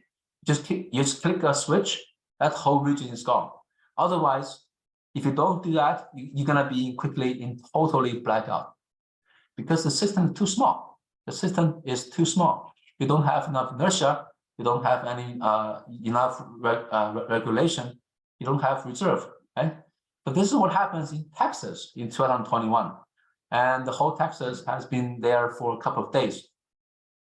So you see, the Texas system is much bigger than UK, right? At that time, we have about 35 gigawatt of generation capacity. This is just how much capacity is out. 35 gigawatt system capacity out. What's the number we had in UK?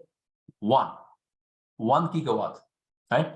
So in that, we lost 35 gigawatt.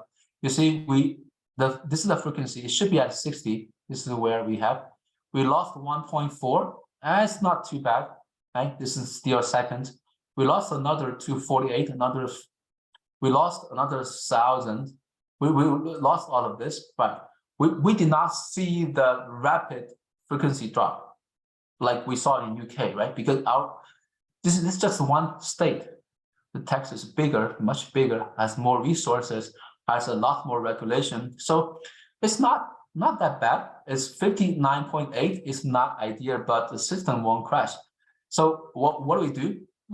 So we start to cut load. We cut 1 megawatt, right?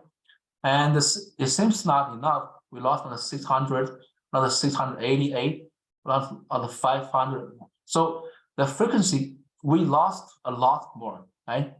And it keeps dropping, but this period is pretty smooth. It's pretty smooth. And then what do we do? We do the same thing. We cut load. We cut 5,000 megawatts. We cut another. We keep cutting, and eventually we cut about more than 10 gigawatts for the frequency to restore. For the frequency to restore, right? So you see, when your system is bigger, you really need to have interconnected systems, much bigger systems with higher inertia, with more regulation services, with more resources or products in our services like that. Because when this happens, it's most likely because of the winter conditions. You lose generation here and there, and unfortunately, your solar and wind farms are typically impacted by this type of winter event. You may rely on energy storage if in future that's widely deployed, but that's a big question. Like, this is the how much loss you're looking at and how much time you have. This is like 143, 153. You have 10 minutes, right? You have minutes to get reserves there. And because by the end of the day, we don't want to cut any load, because every load you shed, you're talking about a number of cities, a number of towns, and something like that. So all right, so that's basically what's the comparison between you see, this is very fast. This is very fast. This is UK. This is very fast, and this is pretty much manageable. So, and the market has a lot more varieties and a lot more regulation resources there, and much higher inertia and much more resources, right? So basically, that's what we need to watch in terms of when you design the market, because if you recall that the market is all the players like this, right? This is the market. So the market, you need to really think about two things. Number one, the two-step settlement. Remember, there's two-step settlement. We have the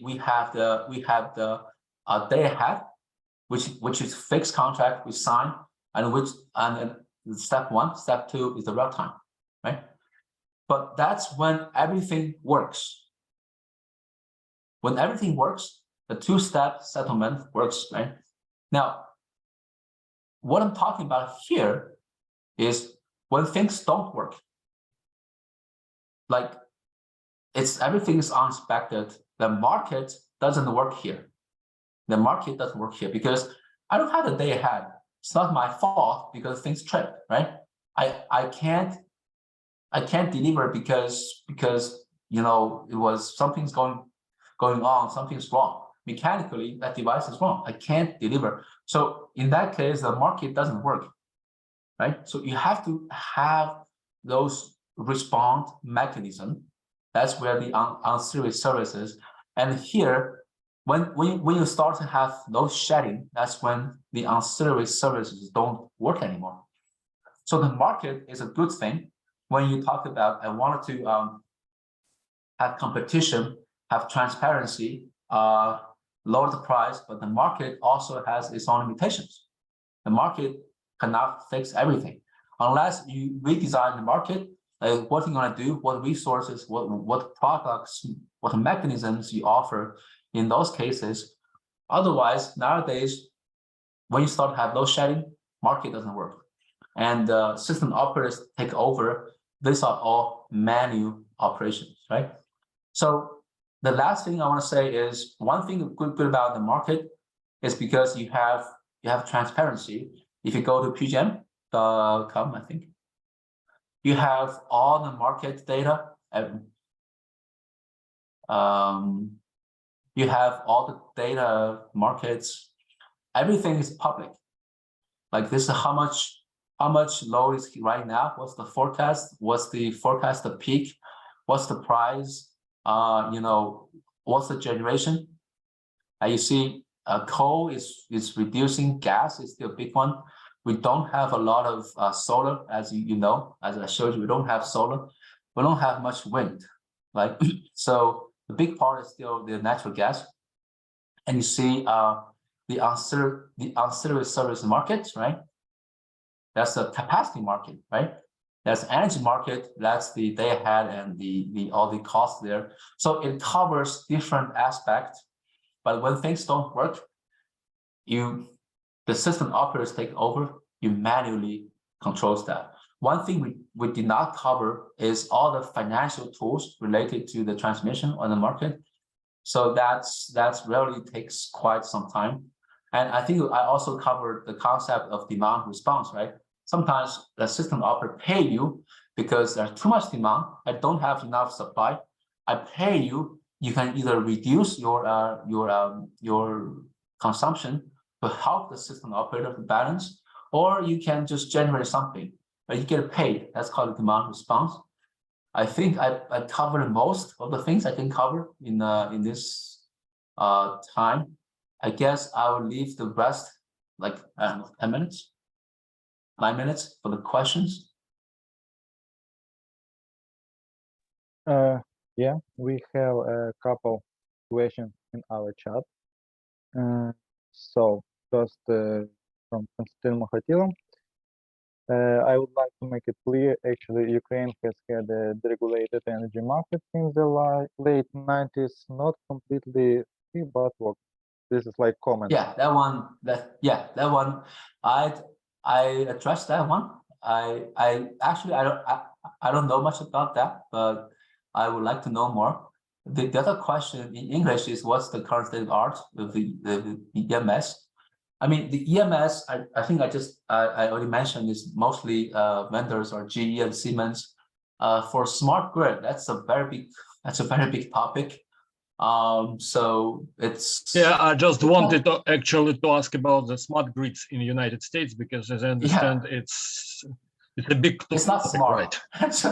It's not smart at all. Yes, it seems like, yeah. No, there are some programs of the Department of Energy to do it smart, but is it realistic? Yeah, Yeah, it's not smart at all. And actually, the European countries are doing much better than the United States.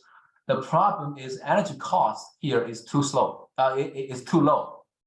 So there's not much incentives for people to go that way, and it's very hard to make changes. So, like say for example, the demand response, right? The question here, can you comment on the demand response?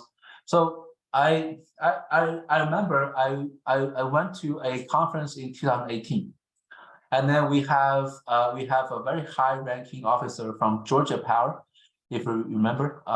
They are integrated right here. They are integrated utility. So the guy from Georgia Power said they opened a website for people to sign up for demand response. So they opened the website for 1 year. Then only 5 people sign up for demand response because they don't care. They don't care about saving 1 or 2 cents per kilowatt hours. And that's the most, because the price is already very low. So what is the difference between price in Europe and the United States? Europe is much higher. Much higher in terms of electricity price. Yes, in times, like 2 times, 3 times, or more than that. I don't know. What I heard is ever since the event you guys having with Russia, like the electricity price in Europe went up 8 to 10 times. That's what I heard in UK and Germany. But in general, it's a few times higher in Europe. I see. It explains. Thank you. Yeah. So, but demand response, it's a good way for ancillary service, but you need aggregators because it makes no sense for small capacities to go and to participate, right? You need to have a certain amount of capacity, right, in order to be being called to help the grid. So it is a good thing that has been talked about for the last 10, 12 years. But by the end of the day, you need the end users to sign up, to get motivations and incentives to get paid. So it's a good way, but it has a lot of things that needs to be designed. That's what I see. In the US, right now, we are not even close. Right now, demand response. So the demand response they are calling in actually for the system operators is not. It's more like in industrial power plants. Like the ISOs, they pay those industrial power plants a fixed amount of money, and when they need them, they call them. I need you to cut how much you cut it. Most of the time, they don't get called. So that's what actually being operated as demand response right now. It's not a fixed price. It's not a flexible price. It's a fixed amount of money. ISOs paying big customers who has interest, and that's where we are right now. Thanks for question and your answering. This is a very interesting discussion. So, next question from Maxim Ilyich, as I think it's the question connected to Ukraine situation. Where you make modeling of energy markets in some critical point as war or another catastrophic situation. And please, I make comment for this because next one, Mikhail Kirichenko told that what modeling is needed if our country shows that now is war and our market is still working and normally working. So comment about that. You showing us NSOE website and that Ukraine now is in process to connect this system. So what has happened about it? Our country apply to this system, and in 2023 It was planned time for testing our system, but in our critical situation, we make this technical tests during probably just 1 month, and already we take place in this system, and we go to next system to be full participants of this system. Yeah, So that makes will sense. you make some modeling about that in some situation? Is that a question to me? Yes, I make comment for question. Question is, will you make modeling of energy markets in critical point like war or another catastrophic situation? Yeah, yeah. I mean, as we said, right? Market only works when things work. Like those examples in UK 2020 and Texas 20. Both cases, Texas, the market doesn't work. So the system has to manually override and start to cut. So market has its own limitations. Unfortunately, when it works, it works. When things not working, markets doesn't work. I guess that's because power grids is the critical infrastructure. So there are unfortunately not just purely a economic or system thing. There are many other factors in it. So yeah, so I think when market don't work, they don't work. There's nothing we can do about it. Okay, thank you. So Yeah. next question from Konstantin Makhatila. Could you comment on a demand response from domestic consumers as an ancillary service in the USA?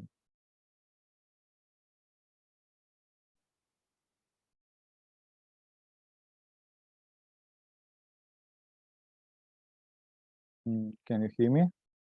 No, I think I lost you for a few seconds. Okay, again, question from Konstantin Makhatila. Could you comment on a demand response from domestic consumers as an auxiliary service in the USA?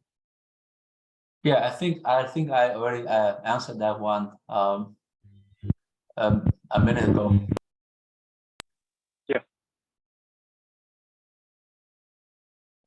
Okay, thank you. So next question from Ludmila Lysenko. Is there competition electricity market in every state, or is there also monopoly somewhere for residential customers? I mean, whether residential consumers all over the USA have choice of the electricity supplier. Right. So ideally, yes. I'll give you an example, right? If I go choose your electricity supplier, right? PA, and you can see a website, and there's many websites like Power Switch. Yes, so you can put your zip code, and then there's many guys after residential no heating. So you sign up and you get like 10 many offerings. Most of them are retailers. Okay, they offer you different plans. They are all retailers. If we go back to the slide, they're retailers, which means they don't own any asset. They're retailers. They just go and buy, and they try to design their own financial engine and try to make money. So they are just retailers. They buy and they sell. They don't have any asset. So there's not much risk. But if you really want to, you can choose from them. I typically don't. I choose the ones who has the asset, and I choose fixed price. I don't choose variable price because fixed price is slightly higher, but it's guaranteed. The problem with the variable price, when events happen, that price can go 100 times, right? 100 times, right? So if you search like electricity price, for example, electricity price hike in Texas blackouts 2021. So you see people pay a lot of price, skyrocketing energy bills. That's the problem, because you choose to use for variable ones, and then right here maybe, yeah, if you see that, it's like you can go hundreds of times higher. So typically I don't do that. Just my personal preference. Ludmila asked to please give more details on the electricity price structure. But that's a very big topic. That's a very big topic. So the day-ahead market, what we have is what we call the LMP, locational marginal price, right? If you see the price showing here, you see that? It's called locational marginal price. It's all green, which means the price is not high, like $20-something per megawatt hours. You see, it's $20-something for megawatt hours because there's no congestion, and which means it's called locational because it depends on where you are. If the area you are is not congested, then that location is pretty free, because this is the price by sending in next 1 megawatt hour, right? So it's pretty low, right? It's only $20. During, again, if you take the 2021 Texas outage, the locational marginal price went up to as high as $17,000 compared to 26. So this is typically the price we pay, and this is the utilities. And then on top of that, and think about it, right? We pay about 11, 12, 13 cents per kilowatt hours. If you convert to megawatt hours, that's about $120-something. And this is the actual price they get charged, each utility, at this time. This is the real time. And on the day-ahead market, you have a price, right? And then on top of this $26, and they have like personnel, salary, everything, right? And we pay about 126, something like that. So it's a very complicated price structure there. But nowadays, most of the pricing, whenever there is a market, the core is the locational marginal price. It is coming out of the optimal power flow. That's another big problem. So, but it's being calculated. And what about for residential consumer? That depends on what contract you sign, right? Say, for example, as I said, I signed a fixed contract with Pico, which is our local distribution company. They own the asset. I signed a fixed contract, and I pay like 13 cents. I'm pretty happy with that. Somebody, a retailer, may offer you, do you want us to variable? Say, for example, nowadays, right? It's not too bad, not too bad. So now at this time you pay 8 cents. When the price going up, right? Like the high demand, you pay whatever it is. It's a variable price. You can choose not to do it. Like I choose not to do it because there's too much uncertainty and too much risk there. That price can go very different, very different. You see $26, right? And you see Texas blackout 2021 LMP. There are things, I don't know whether I can find something quick. The price went very high, right? So it goes to, this is the LMP, right? It goes very high, thousands of dollars, which like this one, right? This is 1 day, and this area already paying 4,000, right? Like this time, you see there's somebody paying 9,000, 8,000. So I don't like that. I mean, because that's out of my control. So I would rather pay slightly more, but I'm happy with 26 or 40, but I don't want to pay that thousands of dollars. That's a lot of like retailers went bankruptcy during the Texas blackout because the prices went up hundreds of times higher. This is all the Okay. risks when you have market, when you offer people tools to play around, they do, and then there are things that's outside of our control. Okay, we continue this topic. Are there any taxes in the contract price, for example, on carbon emissions? As of now, no. I don't think we put a charge in the carbon emission, but we start to consider that. We see that there is a emission here is a PGM. There is a emission market. You can like, especially if you are a generator, right? You have a fixed amount of emission allowance. And if you want to generate more, you can buy emission. So there's being discussed, but I don't think there's a like a very matured market or analysis or requirements on the emission or carbon. You see, for PGM is just one of the 6 ISOs, right? Our demand is about megawatts, so about over 100 gigawatts. So if you lose 1 gigawatt, like UK, it's nothing. It's nothing gonna happen. So big is better, right? It's just one ISO. So we want a bigger system. We share resource. We can have enough inertia. We have enough reserves, all the stuff like that.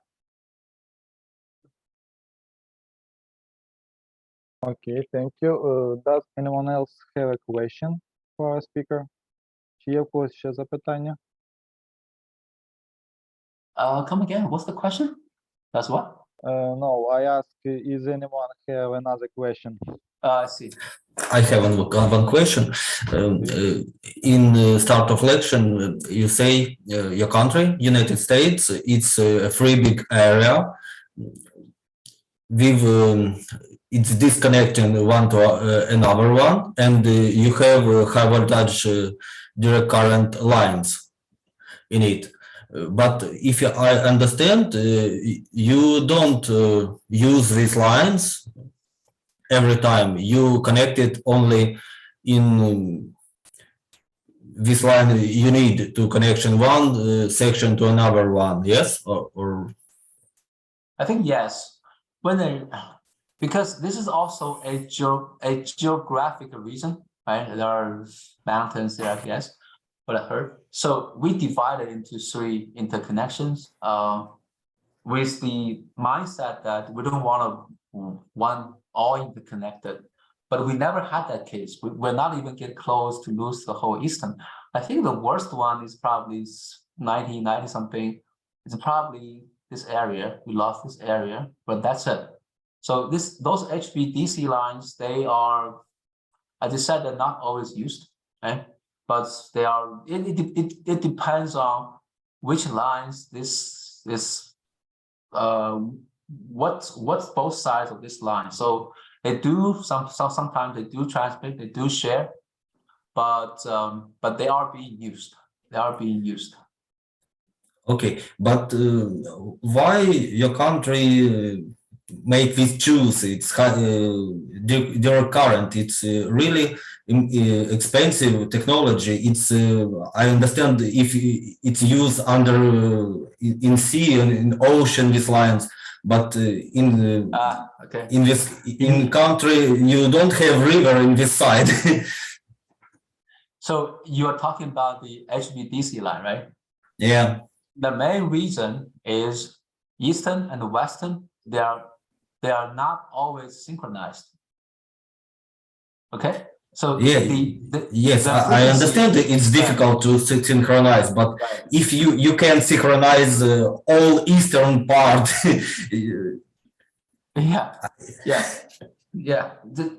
So when you wanted to separate them, you can't separate them by AC lines. because that means they are always synchronized, right? HVDC lines, because they don't involve phase angle, they don't involve frequency. So the Western is operating on one frequency and one phase angle. The Eastern is operating on one. So it's just like this. I don't know. I mean, to be honest, I didn't design this. So I believe there are reasons. I think what people know is when they first started, they wanted to only have Eastern and Western. Okay, and I understand. But Texas is a very interesting place that a lot of the decisions are made not because of the technical reason. It's made because of the political reason. Okay. I know Texas in your country. It's every time place. Okay. I didn't say that because I'm being recorded. I didn't say that.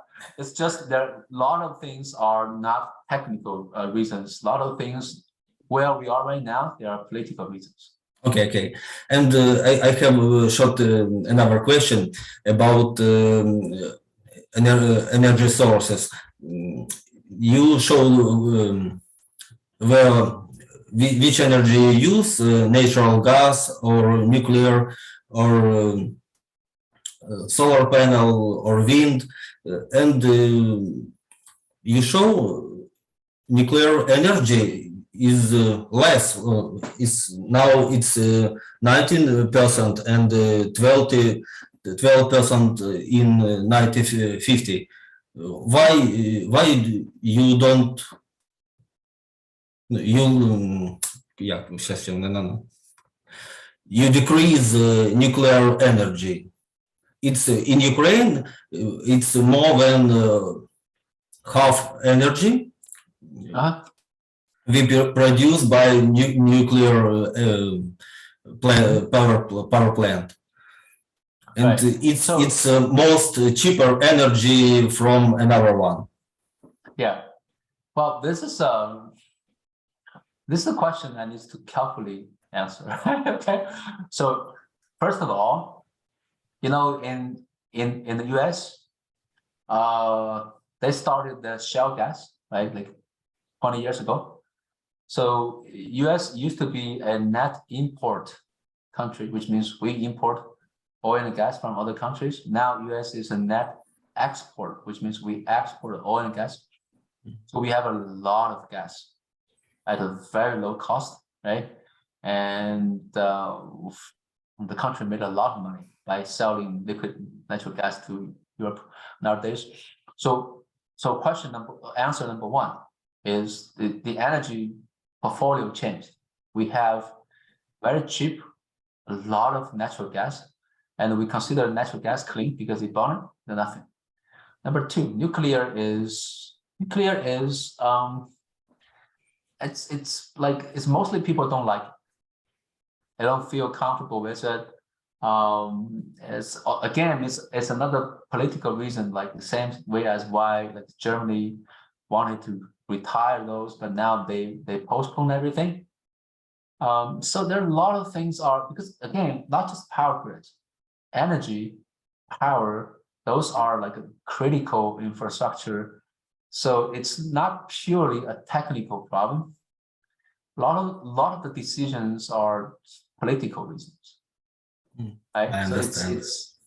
So we have the energy now, and we have to export, and we want clean. People want clean energy, and they don't think that they don't happy with coal and with the nuclear. So yeah, there's a lot of things behind it. But mostly it's non-technical. Okay. And in the United States now, the cheapest energy you generate from natural gas. Cheapest. Yeah, it's very cheap. It's very cheap. Very cheap. Thanks for your answer. Yeah. I think we have another question from Ludmila Lysenko. Is the differentiation of the prices for the customers versus the electricity volumes consumed? Can you repeat that? Is what? Is the price of what? Is the differentiation of the prices for the customers versus the electricity volumes consumed? To be honest, I don't know exactly what the question's about. I don't fully understand the question. Maybe you can read it in chat. This is the pre-last question. Maybe it will be more convenient.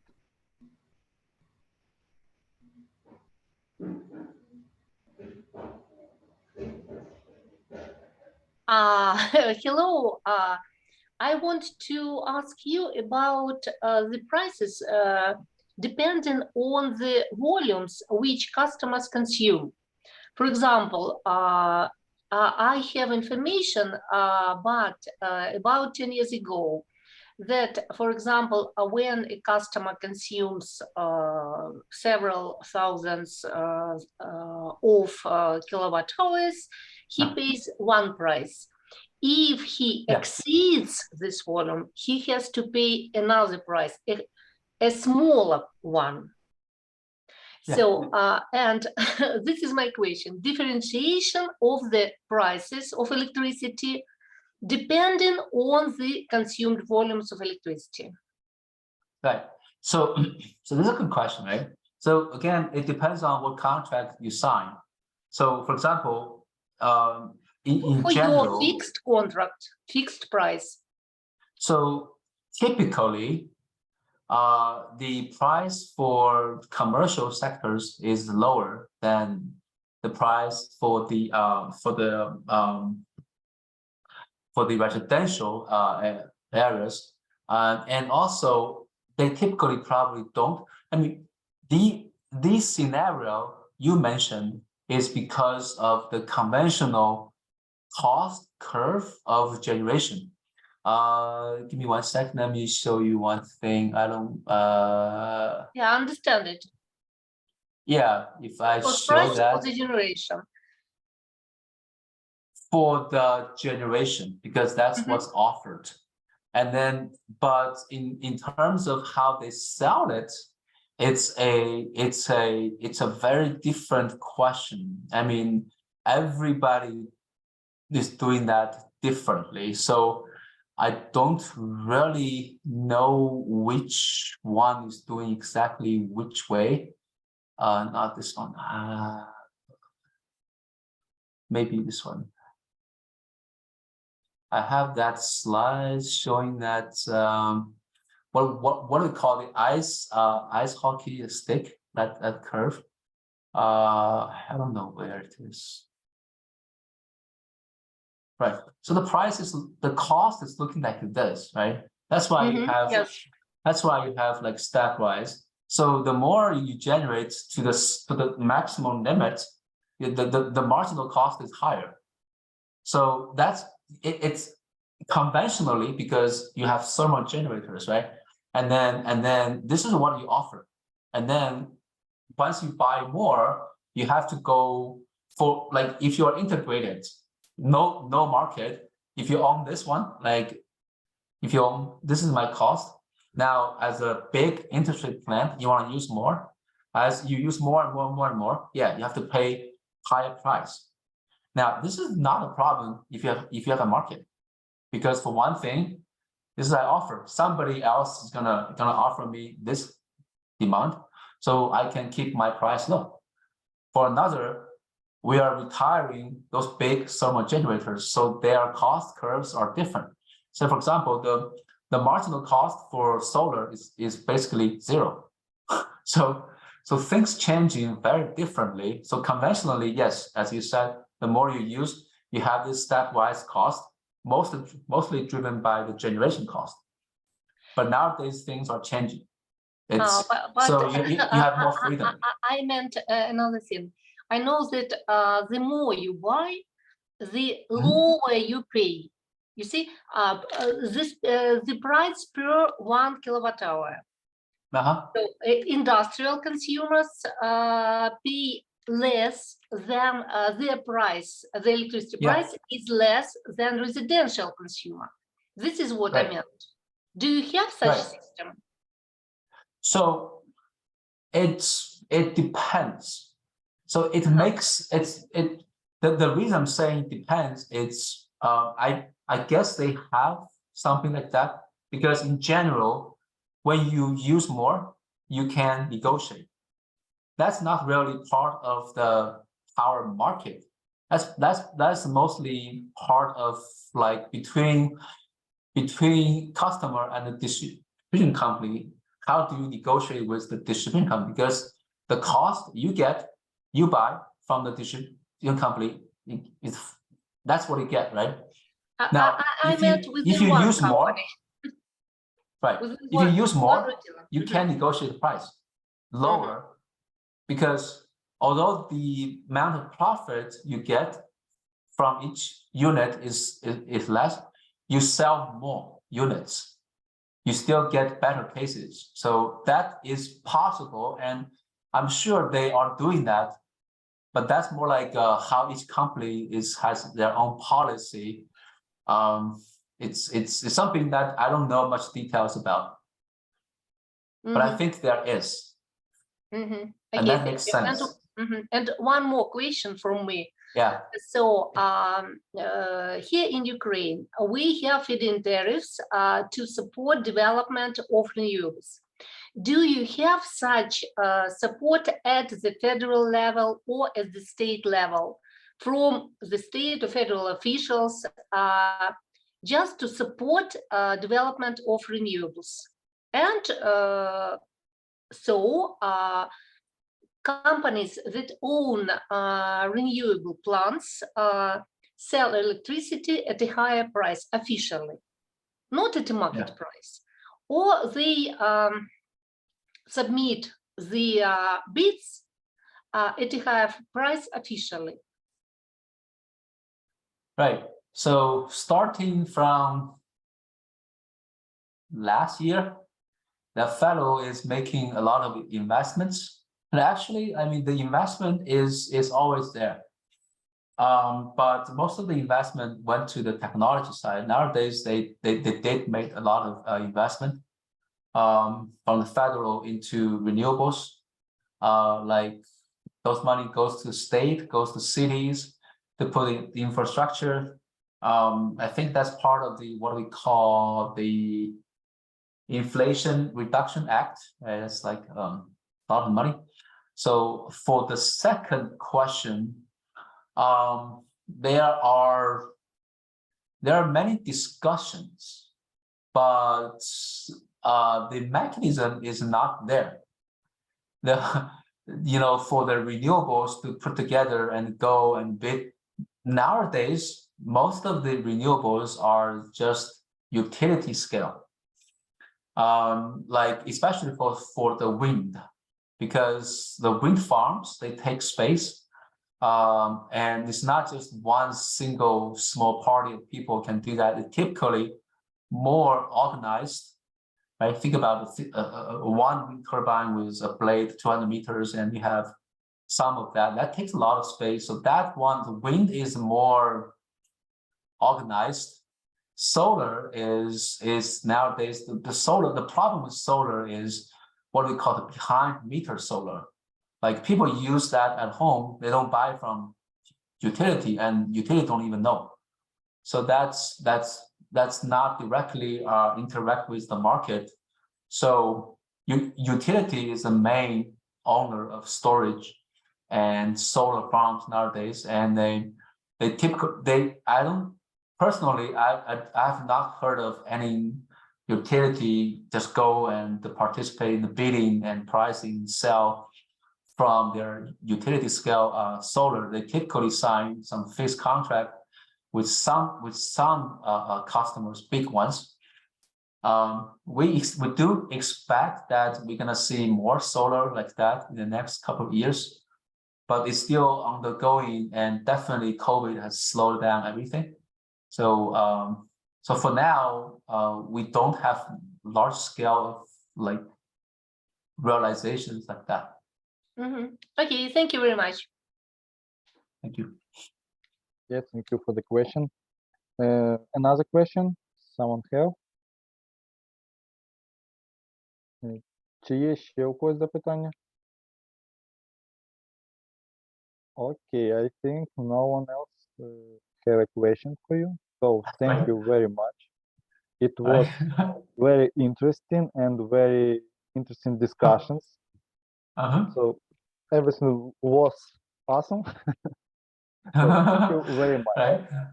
Okay. So as the last note, if I'm always looking for good students, if you has a strong mathematics background and wants to do a PhD in the US, you can always reach out to me, or you know anyone who has strong math background and wants to do a PhD in related at US, always reach out to me, and I would be happy to talk to anybody who's interested. And thanks for asking, and I'm glad this is went well and very. I learned something, right?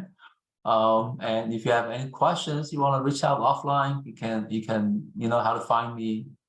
And thank you for everyone. Thank you. Thank you very much. The lecture was very interesting, and thank you for your answering questions. No problems. That's why we're doing this. All right. Thank you. Thank you. Have a good day. Goodbye. Bye. Bye, everyone. And good evening for all participants. Bye. Bye.